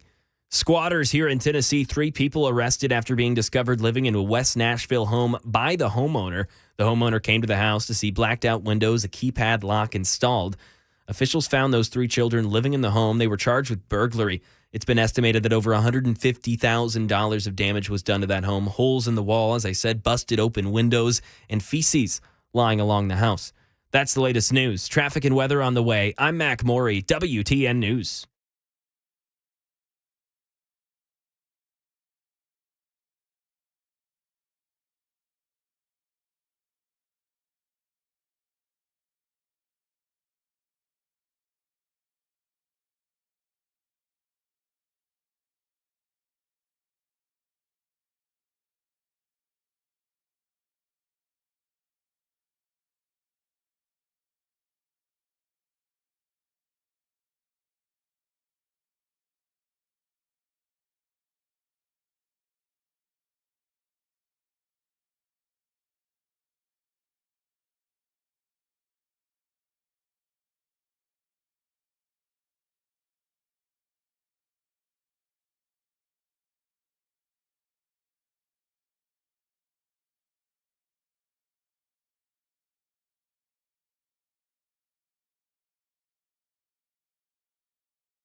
Hey, listen, if you're in the market for a pole barn, the 2 brothers that run Stoltzco are the 2 guys you need to talk to. I mean, we're talking about exceptional quality, craftsmanship, fair prices.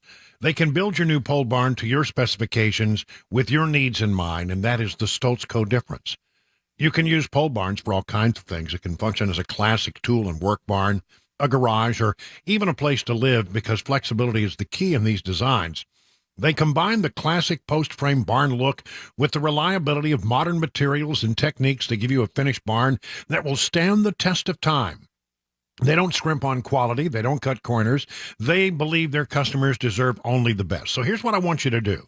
I mean, just humor me. Go to Stoltzco.com, STOLTZCO.com. Take a look at some of the examples they have there. You'll see that this is not your grandpappy's pole barn. This is something new. This is something different. I think you're going to like what you see. Then call them and discuss it further. 615-622-5992. That's 615-622-5992. Stoltzco, where quality workmanship and great customer service is affordable. That's 615-622-5992. Or learn more at Stoltzco.com. That's Stoltzco.com.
38 minutes now past the hour of 5 o'clock. I'm Brian Wilson. Let's get you home safely. We are covering a couple of breaking stories. Of course, we're watching what is happening over in the Middle East very closely.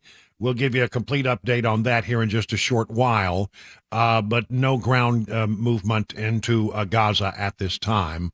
There's a sort of a theory that the United States is asking for a little time to do more hostage negotiations in hopes of getting some of the hostages released. But it is unclear exactly when that will start, but it could start at any time. The other story is in Washington, D.C., where the House of Representatives, still without a speaker, they had a guy named Emmer. He's the House whip. He was supposed to be the guy going to the floor this afternoon for a vote, but he was unable. He ran the numbers. He whipped the count and found out that he didn't have 217 votes and wasn't going to get close. So he withdrew. And so there was a second vote that is scheduled. Well, now there's a new piece of it. Just came in, literally just came in. The GOP conference will vote on a speaker nominee at 8 p.m. tonight. That's East Coast time, 7 p.m. local time. That's behind closed doors. We told you earlier that there were 6 candidates, but one of them, Kevin Hern of Oklahoma, has bowed out already. He's out. And he says he would throw his support to Mike Johnson. So who are the names? Well, one of them is very familiar to people from this area. Mark Green of Tennessee has allowed his name to be put forward and is one of now 5. So it's Byron Donalds of Florida. I'd be very happy with him. Chuck Fleischman of Tennessee. Mark Green of Tennessee. As I mentioned, Kevin Hern was in, but he's out now. Mike Johnson of Louisiana. Roger Williams of Texas. My guess is that Mike Johnson might get the majority of the vote. You see, you got to get half of the conference to become the speaker designee. And if you follow the rules of the conference, then everybody's supposed to go to the floor and vote for that person, even if they didn't vote for them in conference. But that's not been the way it works. And so you got to spend an hour or two. If you get the nomination, you got to spend some time, working the phones and finding out if you can get to 217. And if you got a few holdouts, you got to see if you can, talk them out of, talk them into voting for you, persuade them, find out what their concern is and see if you can answer that concern. But it's a heavy lift. 221 members of the Republican conference, and you've got to get 217 or maybe in some cases 218, depending on how many people vote. You can't afford to lose very many votes before, and if you can't get there, you might, if you come within 2 and you still can't get there, might as well be 50.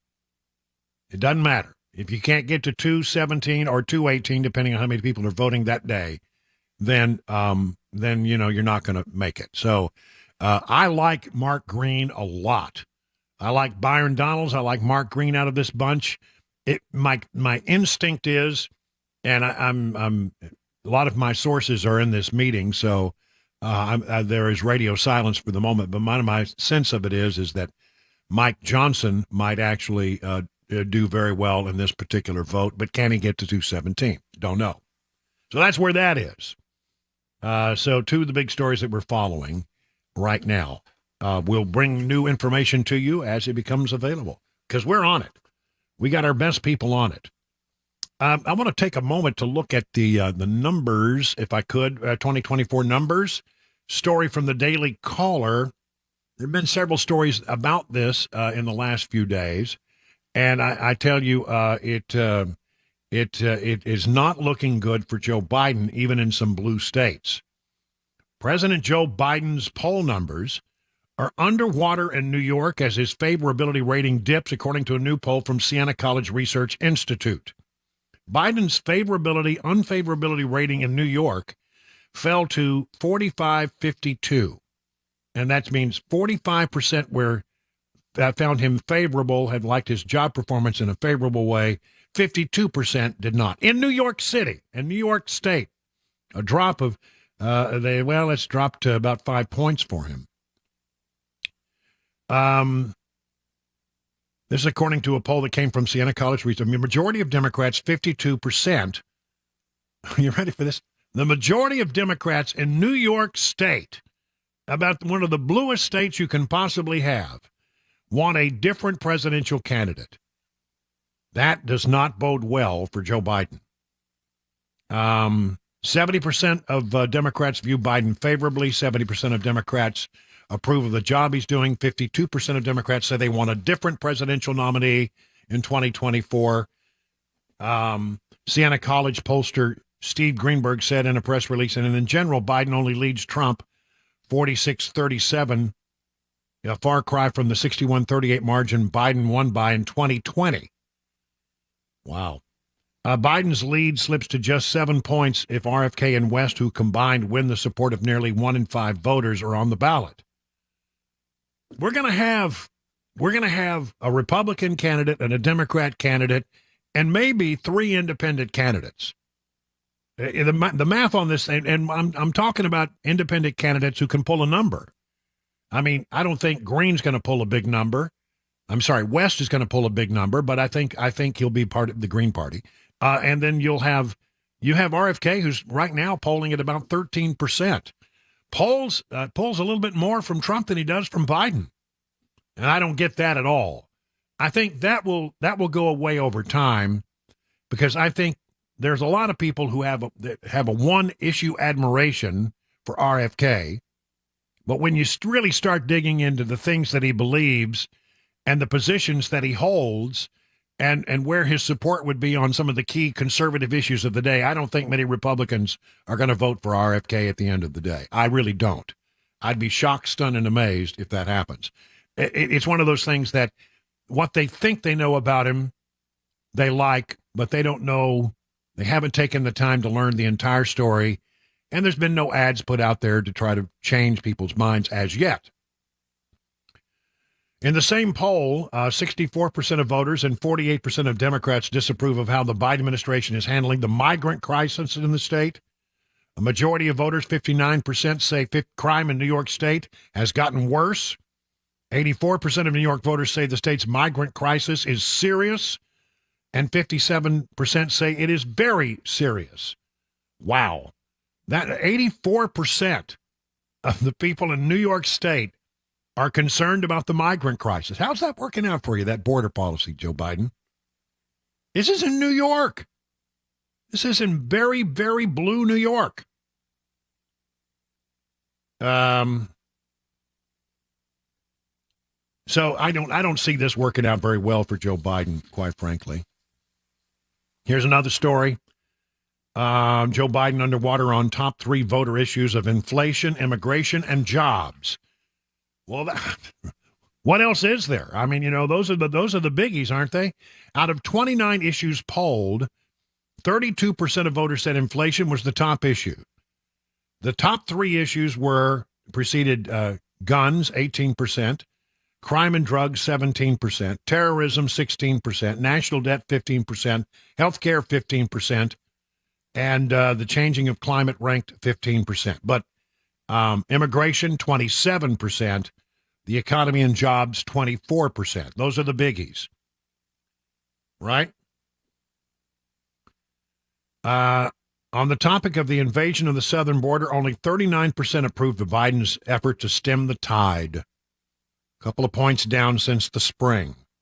On stimulating new jobs in the economy, he did get a good mark, 49%, but it's still basically underwater. Overall, 53% of voters disapproved of the octogenarian, while 44% approved. Among those who disapproved, 39% strongly disapproved, 14% somewhat disapproved.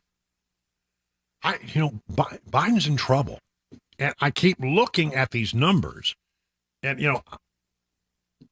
I don't understand why Democrats are standing by and doing nothing. I mean, I'm happy that they're doing nothing because I think he's beatable.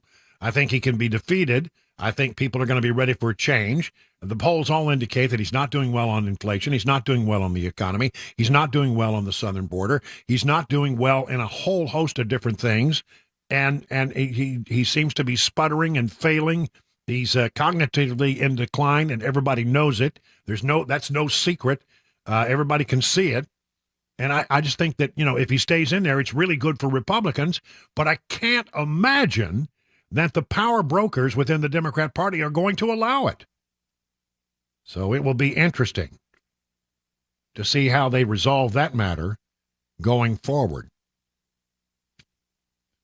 Trump right now, a national average, when you look at how he's doing against the other Republicans, he's still crushing it. Trump 59, DeSantis, his closest competitor, 12. In Iowa, Trump 50, DeSantis 17. In New Hampshire, Trump 45, Haley in second place with 14. It doesn't look very good. And when you look at the matchup, it's still, every once in a while you see a poll that shows Trump out ahead. Every once in a while you see a poll that says that Biden is out ahead. Still a close matchup as it stands right now.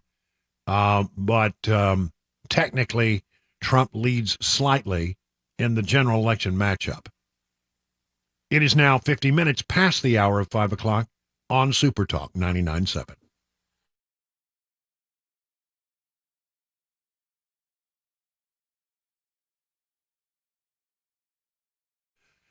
Hey, how you faring in this rough and tumble market? The experts at Beacon Capital Management understand it can be a little scary, but here's the thing. Beacon Capital Management has a plan to assess where you are and help you make any mid-course corrections that might be needed. Wouldn't it be great to have peace of mind that you're on the right path? Beacon can provide that reassurance. It starts with a simple phone call. The experts at Beacon will take it from there. I mean, you have nothing to lose except for the worry. So get started today by calling this number. You ready? Write this down. 615-488-9303. That's 615-488-9303. Now, at the end of the process, you'll be able to rest easy knowing you have a plan that meets all of your retirement goals. Replace the worry with confidence that you're on the right path. 615-488-9303. The experts at Beacon stand ready to take your stress away, and you can learn more at AskBeaconNow.com. Hi, I'm Paul Winkler. What's one of the biggest mistakes that I find that investors make? Well, it's typically buying based on past performance. We look at our 401k, we try to decide which fund should I buy, and tend to look at historical past performance over 3, 5, and you even hear investment advisors telling people to look at 3, 5, and 10-year track records. Problem is that what do markets do? They go up and they go down. Well, where did this have a great past performance? Here to here. So we end up buying high. We found that there was one study back in 1986, and it was called the Brinson-Huden-Biebauer study. And they were looking at what drove investment returns more than anything else. And the study sort of looked like this. They said, stock selection, about 4% of investment differences were due to stock selection. About 2% was due to market timing differences. Asset mix, asset allocation, that was the big deal. Now, what they found, which was fascinating, was that when the pension plans engaged in these two activities, in one study it showed that 100% of the time, investment returns were lower and it increased risk. Not something you want when you're an investor. So this is something that we teach investors to help them sidestep some of these issues. Now, if you want to learn more about our approach to investing and financial planning, go to paulwinkler.com and set up a free 15-minute phone call. Or you can call 615-851-1950.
The Senate now has President Biden's aid request for Israel and Ukraine. Some news in the House of Representatives. 2 Tennessee representatives putting their names in the hat. And Election Day in Franklin, about an hour until those polls close. That and more, 6 o'clock. Super Talk 99.7 WTN. Well, we're keeping one eye on what's happening behind closed doors in this speaker battle because it's like the drama. And will they ever get to 217 on anybody? Kevin Hern dropped out from Oklahoma. He says that he believes that Johnson is the guy. Johnson probably will be the next speaker designee. And Hern says Johnson can get to 217. They've said that about a lot of people, but nobody has gotten there yet. So we're watching. And, of course, the big news for us locally is that Mark Green's name is on the list, and a man who has a great deal of respect here in Tennessee, and I think in the House as well. See how well he does in this whole thing. He's been reluctant to put his name forward, but in this next round of voting, his name will be considered. They're supposed to get together again at 8 p.m. Eastern Time, 7 o'clock Middle Tennessee time. It is now 57 minutes past the hour of 5 o'clock.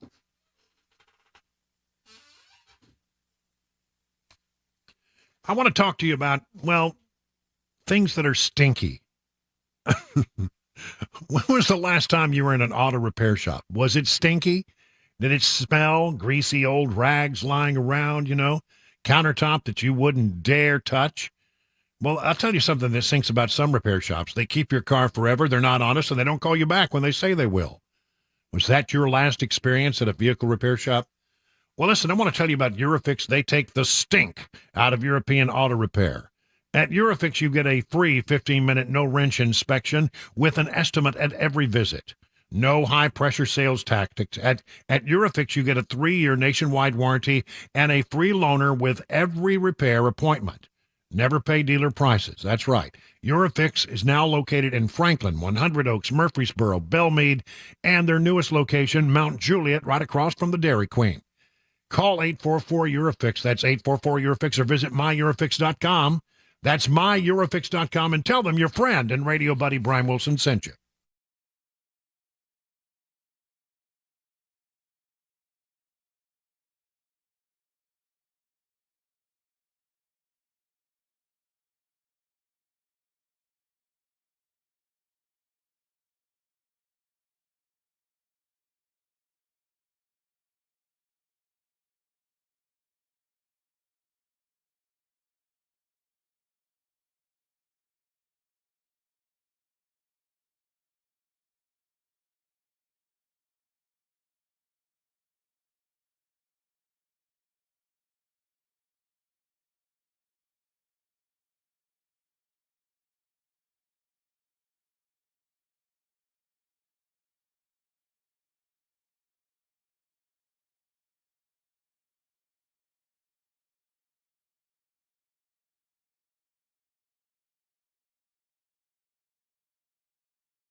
Six o'clock, Mac Maury with your top stories. Right now, 72 degrees. Been a cloudy day in Nashville. Latest forecast traffic report on the way. 5 minutes.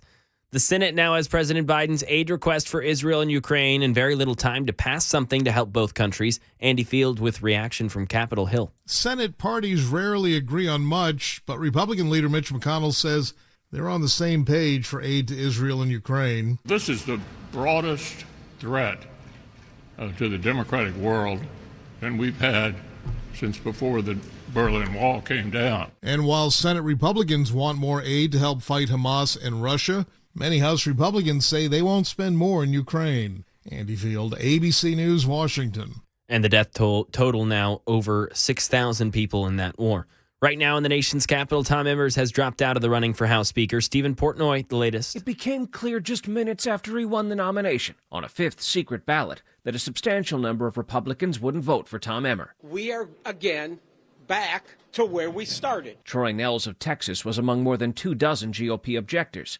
And then former President Trump weighed in, saying on social media that Republicans risked making a tragic mistake with Emmer. The Minnesota congressman voted to affirm Joe Biden's victory in 2020. 4 hours after he became Speaker designate, Emmer dropped out of the race. Tennessee Representative Mark Green, who represents Nashville, and Representative Chuck Fleischman of Chattanooga now have announced their candidacy for Speaker. Other announced candidates include Byron Donalds in Florida, Kevin Hern in Oklahoma, Mike Johnson in Louisiana, and Roger Williams of Texas. Election day in Franklin. Polls are open in Franklin where voters choose a mayor and an alderman at large. 17% of registered voters came to vote early. That's more than 6% and 3% that did so the last 2 years. The mayoral race down between incumbent Ken Moore and current alderman Gabrielle Hansen. And Hansen has made national headlines a few times this year for making unfounded claims concerning the Covenant shooting, along with some neo-Nazis showing up in support of her in an event of hers recently. Polling's close in about an hour. And Mark Meadows, the last person to serve as chief of staff to former President Donald Trump, has taken a plea deal. We've learned that Meadows has received immunity in return for details regarding the 2020 fraud election claims that were made by Trump. Catherine Falders tells us what Meadows shared with the grand jury. So under oath before the grand jury, Meadows, according to our sources, told investigators that he repeatedly warned the former president about these claims of fraud that were coming in and that they weren't accurate, for example. Meadows also tells investigators that he didn't believe much of what he wrote in his book publicly. And former Trump campaign lawyer Jenna Ellis has also pleaded guilty in the Georgia election subversion case to one count of aiding and abetting false statements in writing and will cooperate with Fulton County prosecutors. She says she regrets ever working with the former president.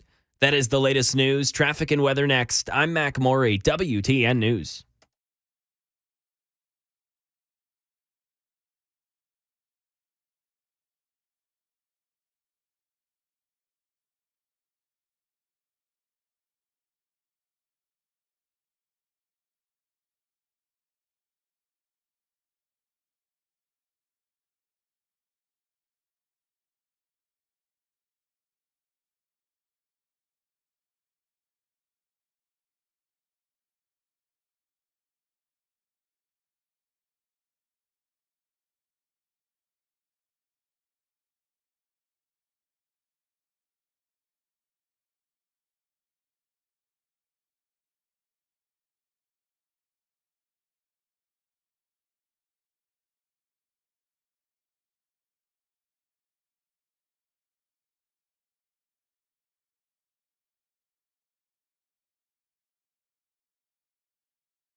Well, good evening, everybody. It is 7 minutes now past the hour of 6 o'clock. You're listening to The Drive. I am Brian Wilson, and I am going to be here until 7 o'clock. And I will make a prediction that by the time I leave here, we still won't have a Speaker of the House. And because it's been a weird day. I really hate to go through this again because it changes minute by minute, but because so many people do get into the car at different times throughout the evening as they head home, we want to make sure that you have the latest on the breaking stories. I'll talk about Israel in just a moment. I have a dog. Can you hear that? Is that what that is? That's the dog. She's itchy today. Oh, she's scratching on that collar, that cone, isn't she? She got the cone of side of shame on her right now, and because she's itchy. And long story short here, I hate to stop in the middle of what I was doing, but the poor dog is pregnant, and we believe she's having puppies. We'll know for sure a little bit later, but it looks that way. And you can't give her regular medicine. The dog has allergies, as many French bulldogs do.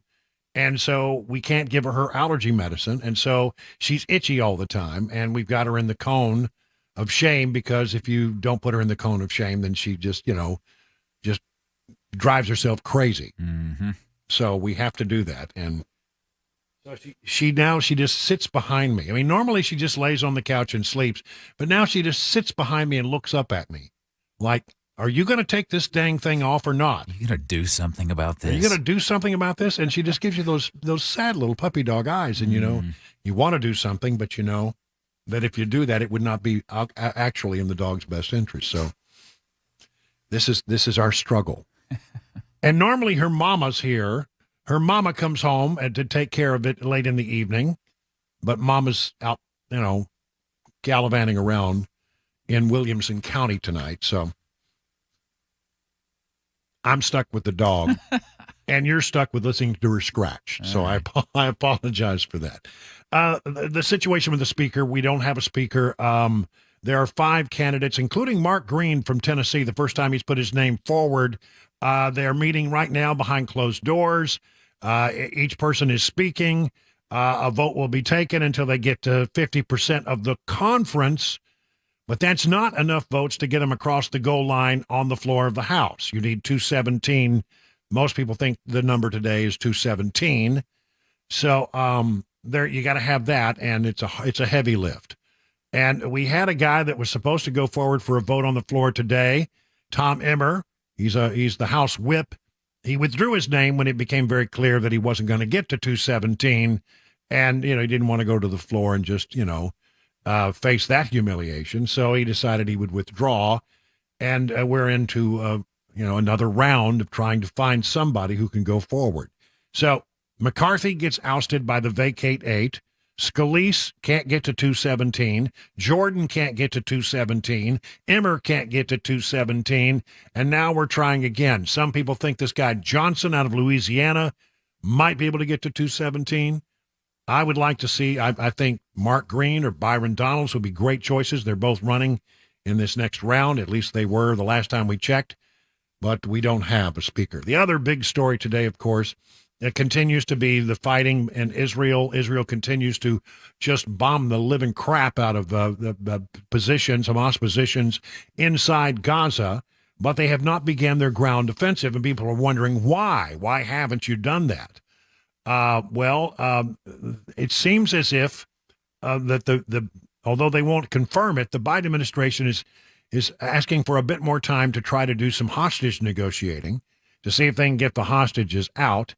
So far, that has not happened, but it seems to be that there is a request for restraint. Here's how Admiral John Kirby put it today in the White House briefing room. President Biden has, since the very beginning of this conversation, been talking to the Prime Minister, and we have been talking to Israelis at various levels, at the cabinet level and below, about what separates us from Hamas as two democracies, and that's respect for human life. That's abiding by the law of war. That's by doing everything you can to try to prevent civilian casualties and collateral damage, and that's an active conversation we continue to have with them. Urging them to be more respectful of human life? What exactly is the message that he's conveying? I think I just conveyed it. So they're not going to confirm that they're asking for a delay, but they're cautioning restraint. Look, I don't think we tell them anything. I think that it's up to them to decide what they do. After all, 1,400 people were killed inside Israel by Hamas attacks, unprovoked attacks. Innocent children, women, grandmothers, babies, and what do they call them? Bubkas? I think that's the Yiddish name for grandmothers. Were taken as hostages, slain, decapitated in the most brutal and insanely violent ways. I don't think we get the right to tell them anything about what they do. And so, we'll wait to see what happens. But so far, no ground invasion or incursion into Gaza. I will say that that John Kirby, what a difficult job it is trying to defend the foreign policy of this administration. But former Admiral John Kirby, I guess he still is an admiral. He didn't give up his commission to take this job, but he serves in a civilian role right now. He is letting everyone know that there's going to be some tough days ahead. That this is going to be, when it starts to happen, it's going to be quite ugly. This is war. It is combat. It is bloody. It is ugly, and it's going to be messy. And innocent civilians are going to be hurt going forward. I wish I could tell you something different. I wish that wasn't going to happen, but it is going to happen. It is going to happen, and it's going to be ugly. And he's I think I appreciate, him being an adult and letting people know to brace for the things that may come, because that's what war is. It's ugly. They didn't start it, the Israelis, but they're sure as hell going to finish it and dismantle Hamas at every level. And I say, good on you. Go get them. This was unprovoked and completely heinous in every way. And I think the American people understand that. Let me just, for a moment, talk a little bit about what's going on in the region. The United States has a lot of assets there in the region. We got the USS Gerald Ford airstrike strike group. They are in the eastern Mediterranean, which is off the east coast of Israel. And now the USS Dwight David Eisenhower strike group, another collection of ships, has moved into the Red Sea. Think of it as the Ford having the front door and the Eisenhower having the back door of that region. Because what they need is they need the ability to make sure that that a lot of these other countries that are, poised perhaps to cause more problems for Israel don't widen the war. In other words, Israel doesn't want to fight a war on several fronts. And so our presence there is designed to be a deterrent for Jordan and Syria and Iran and Lebanon to stay out of this mess and let this be between the Israelis and the Hamas in Gaza Strip. There's no doubt how the thing's going to end. It's going to end badly for Hamas. It's going to end. It already has been bad for the people of Israel, and it's already been bad for the city of Gaza. But it's going to get worse before it gets better. And it's a difficult job. There are 311 miles worth of tunnels under this very small plot of land. It's a very high density area. I mean, there are millions of people who live in this very small area known as Gaza City. I've been there. It's very crowded. And there are 311 miles worth of tunnels that go underneath it. And it's not clear that the Israelis have a good understanding of just how and where those tunnels are, how far they go and where they go. And they have zero idea, apparently, as to where the hostages might be. If they have, of course, they wouldn't share it. And so, they are going to have a difficult time of it, not only, fighting in those tunnels, but fighting in an urban warfare setting where your enemy is going to always have the high ground. A lot of the high ground has now been leveled, but there'll still be plenty of buildings that will be high ground. And it's going to be ugly, street by street kind of urban warfare as this thing starts to go forward. And it will not be like they'll go in there and just level the place. They're going to go in strategically into an area, secure that area, pull out for a while, go back in, secure another area, and do this piece by piece, piecemeal. And then eventually they will hopefully get a lead or two that will give them some sense of where Hamas has all of its weaponry, where their people are, and maybe if we're lucky we can recover. Well, there's 200 plus hostages. We believe that about 10 of them are Americans. That's our best guess, although we're not absolutely sure. There's a lot of things that we're not sure about. But we are sure of one thing. This was an unprovoked attack on Israel, and the Israelis have every right to deal with this as they see fit. And I appreciate what Kirby is saying about restraint, and following the rules of war. Well, I'm telling you, the Palestinians, the Hamas, did not follow the rules of war. They violated every known rule of war. And, Israel is absolutely, in my estimation, they can go in and do anything they need to do to set this situation right, given the nature of the attack. So we're watching that very closely. Still no movement, and I think it might happen soon, but we've been thinking that for now about 2 weeks, so who knows when they actually will start. But for the time being, the airstrikes do continue against Gaza. Very effective. It is now 19 minutes past the hour of 6 o'clock on Super Talk 99.7 WTN.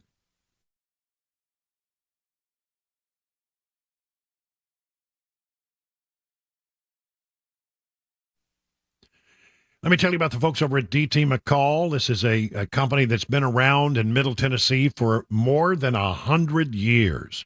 Now, I want you to think about that. How do you get to be a company that has succeeded for more than 100 years? Well, you do that by treating people right, and they do. I mean, especially when it comes to ordering an appliance or something. I mean, how many times have you ordered an appliance, and then, they tell you, well, here's the cost. You go to the big box store, and they tell you, here's a price, and you think, well, that's a pretty good price. Then they ask you a series of questions after you've committed to making the purchase. Do you want this delivered? Yes, of course I want it delivered. Do you want the old thing hauled away? Yep, I don't need it anymore. I need it gone. What about the setup? Do you want to set it up, or do you want us to? Well, I want you to set it up. Well, do you want the cords and hoses? Well, of course you want you want all of that. Well, they add that up, and then you'll find out that price they gave you at the big box store, not a very good price at all. At DT McCall, no extra charge. They give you an honest price, and they won't charge you extra for delivery, setup, or haul away. That's the way it works. And whenever possible, DT McCall sells products that are made and manufactured in Middle Tennessee, keeping the dollars local, which is what you want. 5 convenient locations. Find out more about all the things that the folks at DT McCall can do for your home by going to their website, dtmccalls.com. Hey everybody, Dan Mattis with Nashville's Morning News on WTN. I'm here at the Nashville Rescue Mission doing the interviews that I look forward to doing every single year. These are incredible stories of people who have had amazing recoveries. Thanks to this amazing facility, they are able to get clean and lead a more productive life. The date of our annual Radiothon is going to be Monday, November 20th. Listen in and please donate. You can get more information at 99.7 WTN, including a link to the website for Nashville's Rescue Mission.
It is 24 minutes now past the hour of 6 o'clock on Super Talk. Hey, listen, you would expect that there aren't many things these days that Democrats and Republicans can agree upon.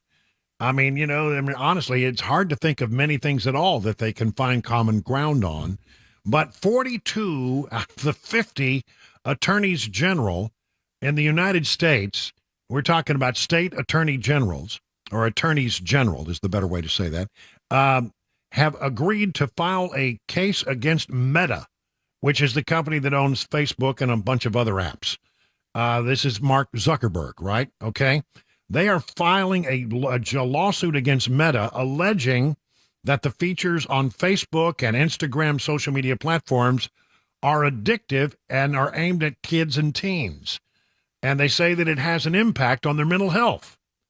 That's right. 42 different attorneys general have now filed these lawsuits. Let me just give you an example of what I'm talking about, how you have people from both sides of the political spectrum that are involved. Here is Attorney General Letitia James, a Democrat from Georgia, right? Kids and teenagers are suffering from a record levels of poor mental health, and social media companies like Meta are to blame, said Attorney General Letitia James. Meta has profited from children's pain by intentionally designing its platforms with manipulative features that make children addicted to their platforms while lowering their self-esteem. Here is Tennessee's Republican Attorney General Jonathan Skrmetti, noted that the polarization in politics is unlike anything this country has seen since the Civil War, yet he's firmly with James and others when it comes to Meta.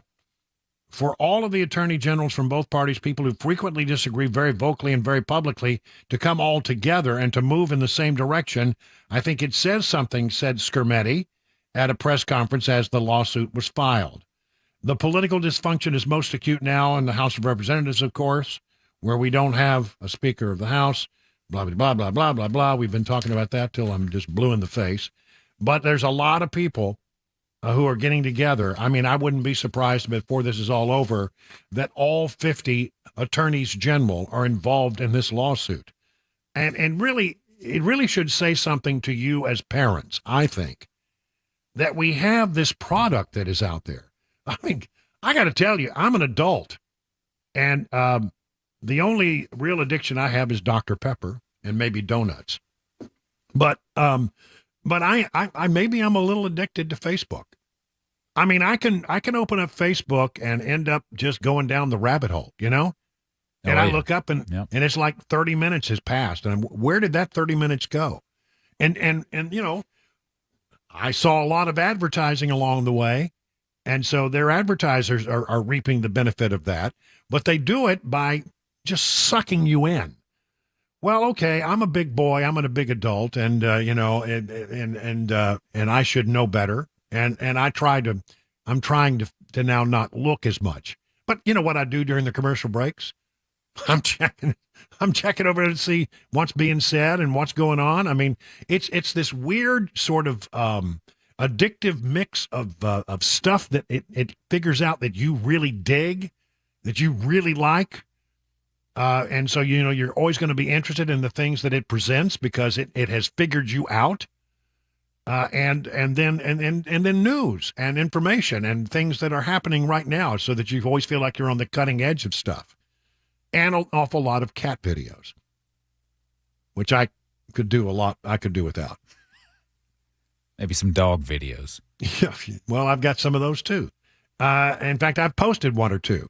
So, the thing is, it is one thing for adults, but as children, maybe we ought to make sure that our kids don't go down those rabbit holes and just get lost for hours and hours and hours, as I believe they do on Instagram. Especially Instagram seems to be the thing that really works to suck the kids right in. They can spend hours looking at Instagram. I mean, Chris, you've talked about this. This is where kids get their news and information these days, is on Instagram. Yep. If it's not Instagram, it's TikTok. Yeah, you're right. Yeah, and TikTok has another whole series of problems, and that has to be that basically you're giving all of your personal information to the communist Chinese. So maybe we need to stop, lead by example as parents and say, I'm going to back off and I'm going to make sure that my kid backs off. You know, it's going to be hard sell to say that you can't look at it at all. And they will anyway when you're not around you. But maybe we need to put some limits on this kind of stuff. In the meantime, we'll see exactly what happens. They've got all these documents from Meta that have been posted that talk about their strategy to actually suck you in and make you addicted to their product. So it's going to be an interesting lawsuit to watch in the days ahead. On that note, it's 30 minutes now past the hour of 6 o'clock on Super Talk.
Let me tell you about the folks over at Genesis Diamonds. One of the things I love is that they're always bringing in new and fresh jewelry and diamonds. I mean, you're never going to see the same old choices. With diamonds, they're bringing in fresh cut stones straight from the world's best diamond cutters, every size you can imagine, including the larger, rarer diamonds, 3, 5, even 10 carats. Wow. Nobody has diamond selection that can come anywhere close to the folks at Genesis. And with designer jewelry, Genesis has partnered with all the top designers from New York and Los Angeles, and they are on the cutting edge of what comes in style and what's hot, what's new, what's different. The stuff you see at Genesis you will not find at other stores, guaranteed. Constantly moving, constantly changing inventory, always new selections. It's another reason why Genesis dominates the jewelry scene here in Nashville and why people drive hours and hours to be able to shop at this amazing store. They've got it all. Huge selection, uncompromising quality, unbeatable value, ironclad warranties, and white glove customer service. Genesis diamonds and luxury pre-owned Rolexes as well. New Rolexes have just come in. It's Genesis, the official jeweler of the Tennessee Titans, Green Hills, and Cool Springs.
I want a girl with good allocations. All these people are going, what? What are you talking about? That's the lyric from the song. And then they go, good allocations. I just love that song, by the way. I've always loved that song. Mm-hmm. Yeah. It's a good one. Cake. If you don't know it, it's called Short Skirt and Long Jacket. That's correct. That's right. Short Skirt and Long Jacket. It's a great song. And it's about a guy who wants a girl with fingernails that cut like justice, or what is it? Eyes that burn like cigarettes. I've had all these things. He's talking about the girl that he wants. And he met her accidentally at Citibank, where she was trading in her MG for a white Chrysler LeBaron. Yeah, see, that'd be enough to rule her out for me. I don't know what she's doing there.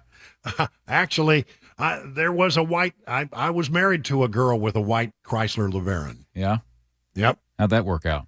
And it didn't. No. All right. No. It had nothing to do with the car, though. Let's see. What do we got? I need to bring you up to speed on some things that are happening with Donald Trump. You know, he's got all these different cases going on, and it's sort of hard to keep up with all the things that are happening.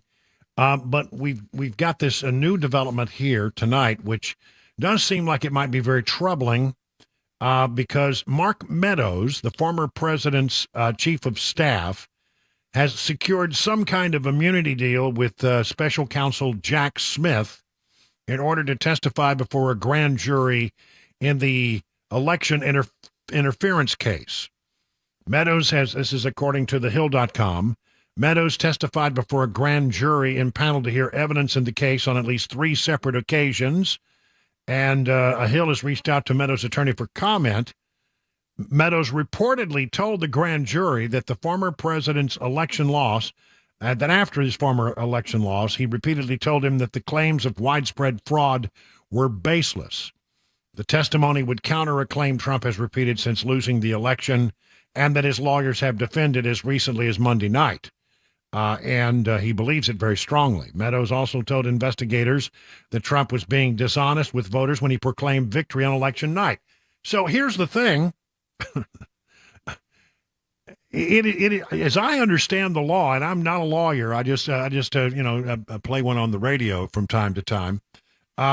It seems to me that what they're trying to say is that he kept saying that he hadn't lost the election and there was cheating. And that's apparently, if he, the question is, did he really believe that or did he know better?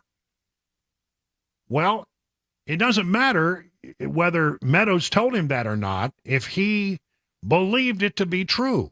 In other words, there are a lot of people who give a presidential candidate or a former president information, some that are within the White House circle and some that are on the outside of the White House circle.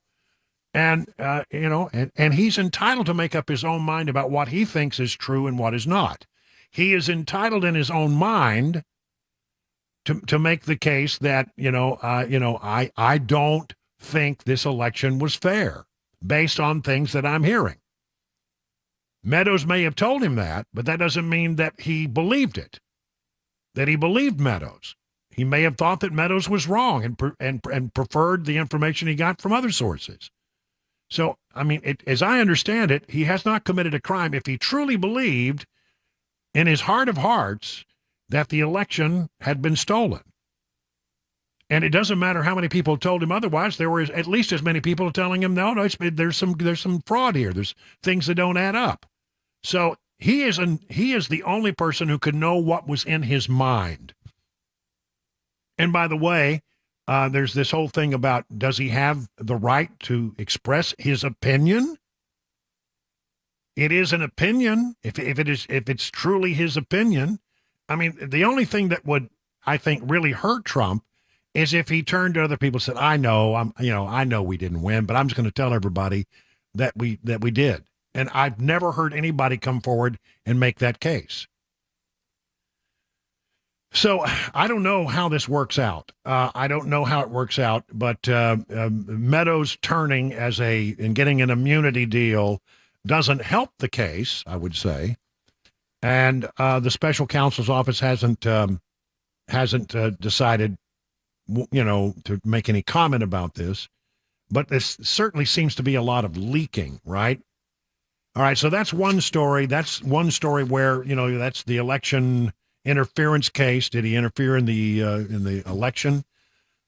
I think that you can argue it square, you can argue it round. I don't think he believed that the election was fair. And so I think he's entitled to believe whatever he wants to believe based on the information that he got.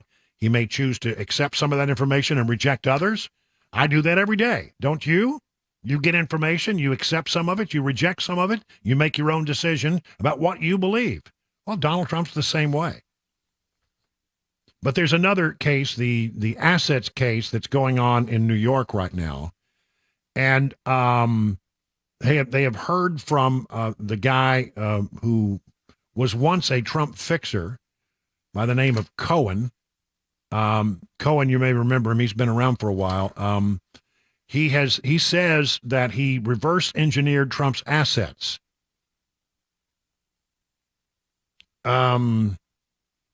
He basically started with, where do you want to be, and then I'll figure out how much that land is worth.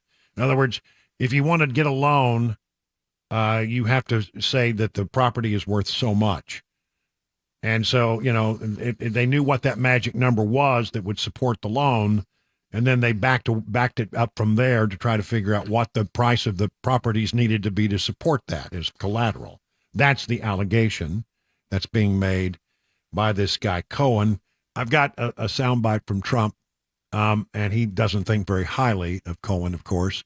Says he's a proven liar, and that is true. He's a proven liar, as you know. He's a felon, served a lot of time for lying, and we're going to just go in and see. And I think you'll see that for yourself very easily if the Southern District came out with a scathing statement about him. So he's a liar, trying to get a better deal for himself. Got a deal for himself, but it seems like a lot of people are turning state's evidence and getting immunity deals, and it'll be interesting to see how their testimony goes in the days ahead.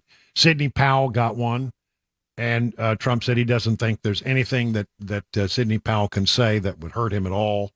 Well, we just need to watch it. Again, I don't think it matters to most Republicans, because the more they throw at Donald Trump, the more they like him. And I don't think that's likely to change. There was a couple of weird things that I wanted to, this one story is very weird. In Murfreesboro, they shut down half the dadgum town, or at least a portion of the town this morning, outside a Murfreesboro restaurant. They evacuated buildings. They locked off streets. They brought in the bomb squad, and they brought in all kinds of, high-tech gear because they were absolutely convinced that a car in the 1900 block of Medical Center Parkway had a bomb attached to it. And I've seen the picture of the car, and what it looks like is that there are, I don't know what they were, but they could have been plastic explosives for all you know. And they looked like they a were pool noodle to me. Yeah, like a pool, but it looked gray to me. It looked like something gray and sort of like rubber or maybe, plastic. Who knows what it was? But there was one on the front door, one on the back door, and there were wires running from it, and apparently to hold them together. And then apparently they were on both sides of the car, and they were right there about where the door handles are, stretched out along the length of the car. And apparently everybody thought, it's a bomb. And so they called in the bomb squad, only to find out that some guy was just tired of having his car dented, and they were rubber bumpers that he sort of handcrafted and made and put them on his car to keep the car from getting dented when people got out, in parking lots and banged into his door.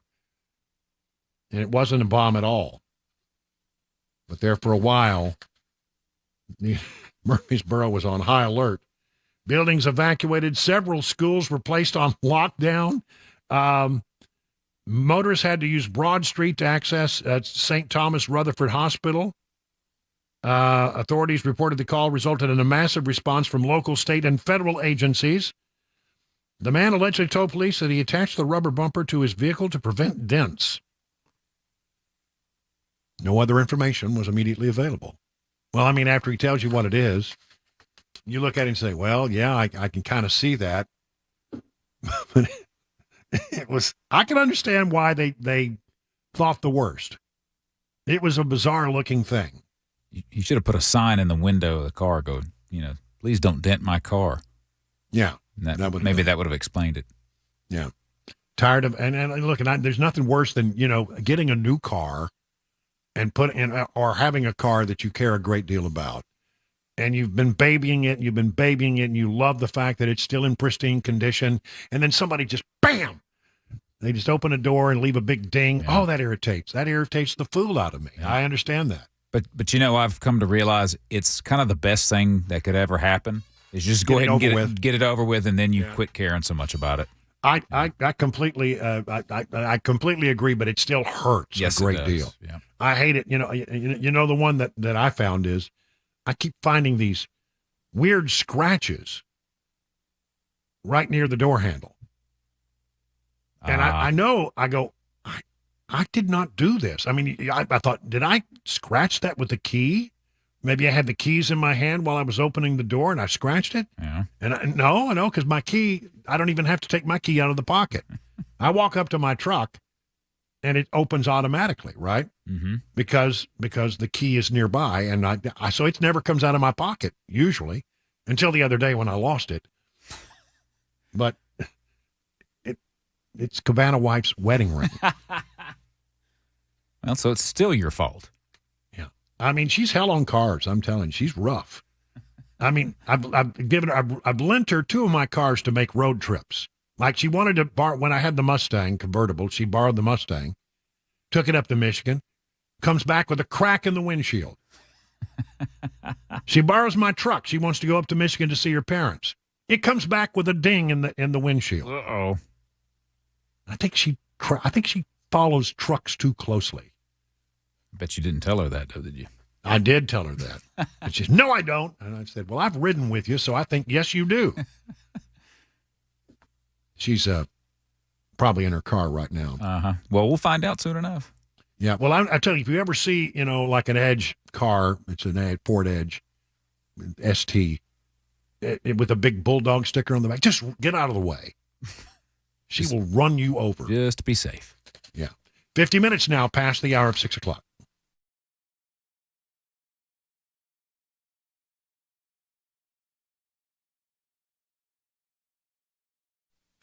I want to talk to you about United Structural Systems, a company that can help you with waterproofing or foundation repair. Listen, you really don't know a lot about this issue, but if you know that you have a waterproofing issue or a foundation issue, there's only one thing you need to know. You got to call USS. Here's the number, 615-488-7855. Now, they've done this a lot for residential customers. They have over 25,000 satisfied residential customers. And they'll come out to your house. They'll give an assessment of what you got. They're not out to upsell you. They're not out to sell you something you don't need. They just want to fix your problem and fix it right. And so, they will give you their best judgment on it. If you decide to go forward, you don't pay a penny till the job is done, and you are completely satisfied.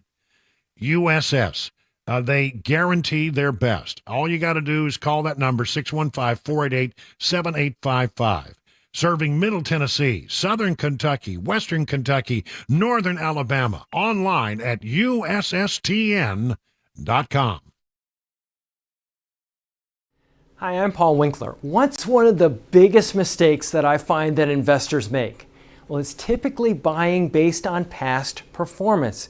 We look at our 401k, we try to decide which fund should I buy, and tend to look at historical past performance over 3, 5, and you even hear investment advisors telling people to look at 3, 5, and 10-year track records. Problem is that what do markets do? They go up and they go down. Well, where did this have a great past performance? Here to here. So we end up buying high. We found that there was one study back in 1986, and it was called the Brinson-Hooden-Biebauer study. And they were looking at what drove investment returns more than anything else. And the study sort of looked like this. They said, stock selection, about 4% of investment differences were due to stock selection. About 2% was due to market timing differences. Asset mix, asset allocation, that was the big deal. Now, what they found, which was fascinating, was that when the pension plans engaged in these two activities, in one study it showed that 100% of the time, investment returns were lower and it increased risk. Not something you want when you're an investor. So this is something that we teach investors to help them sidestep some of these issues. Now, if you want to learn more about our approach to investing in financial planning, go to paulwinkler.com and set up a free 15-minute phone call. Or you can call 615-851-1950.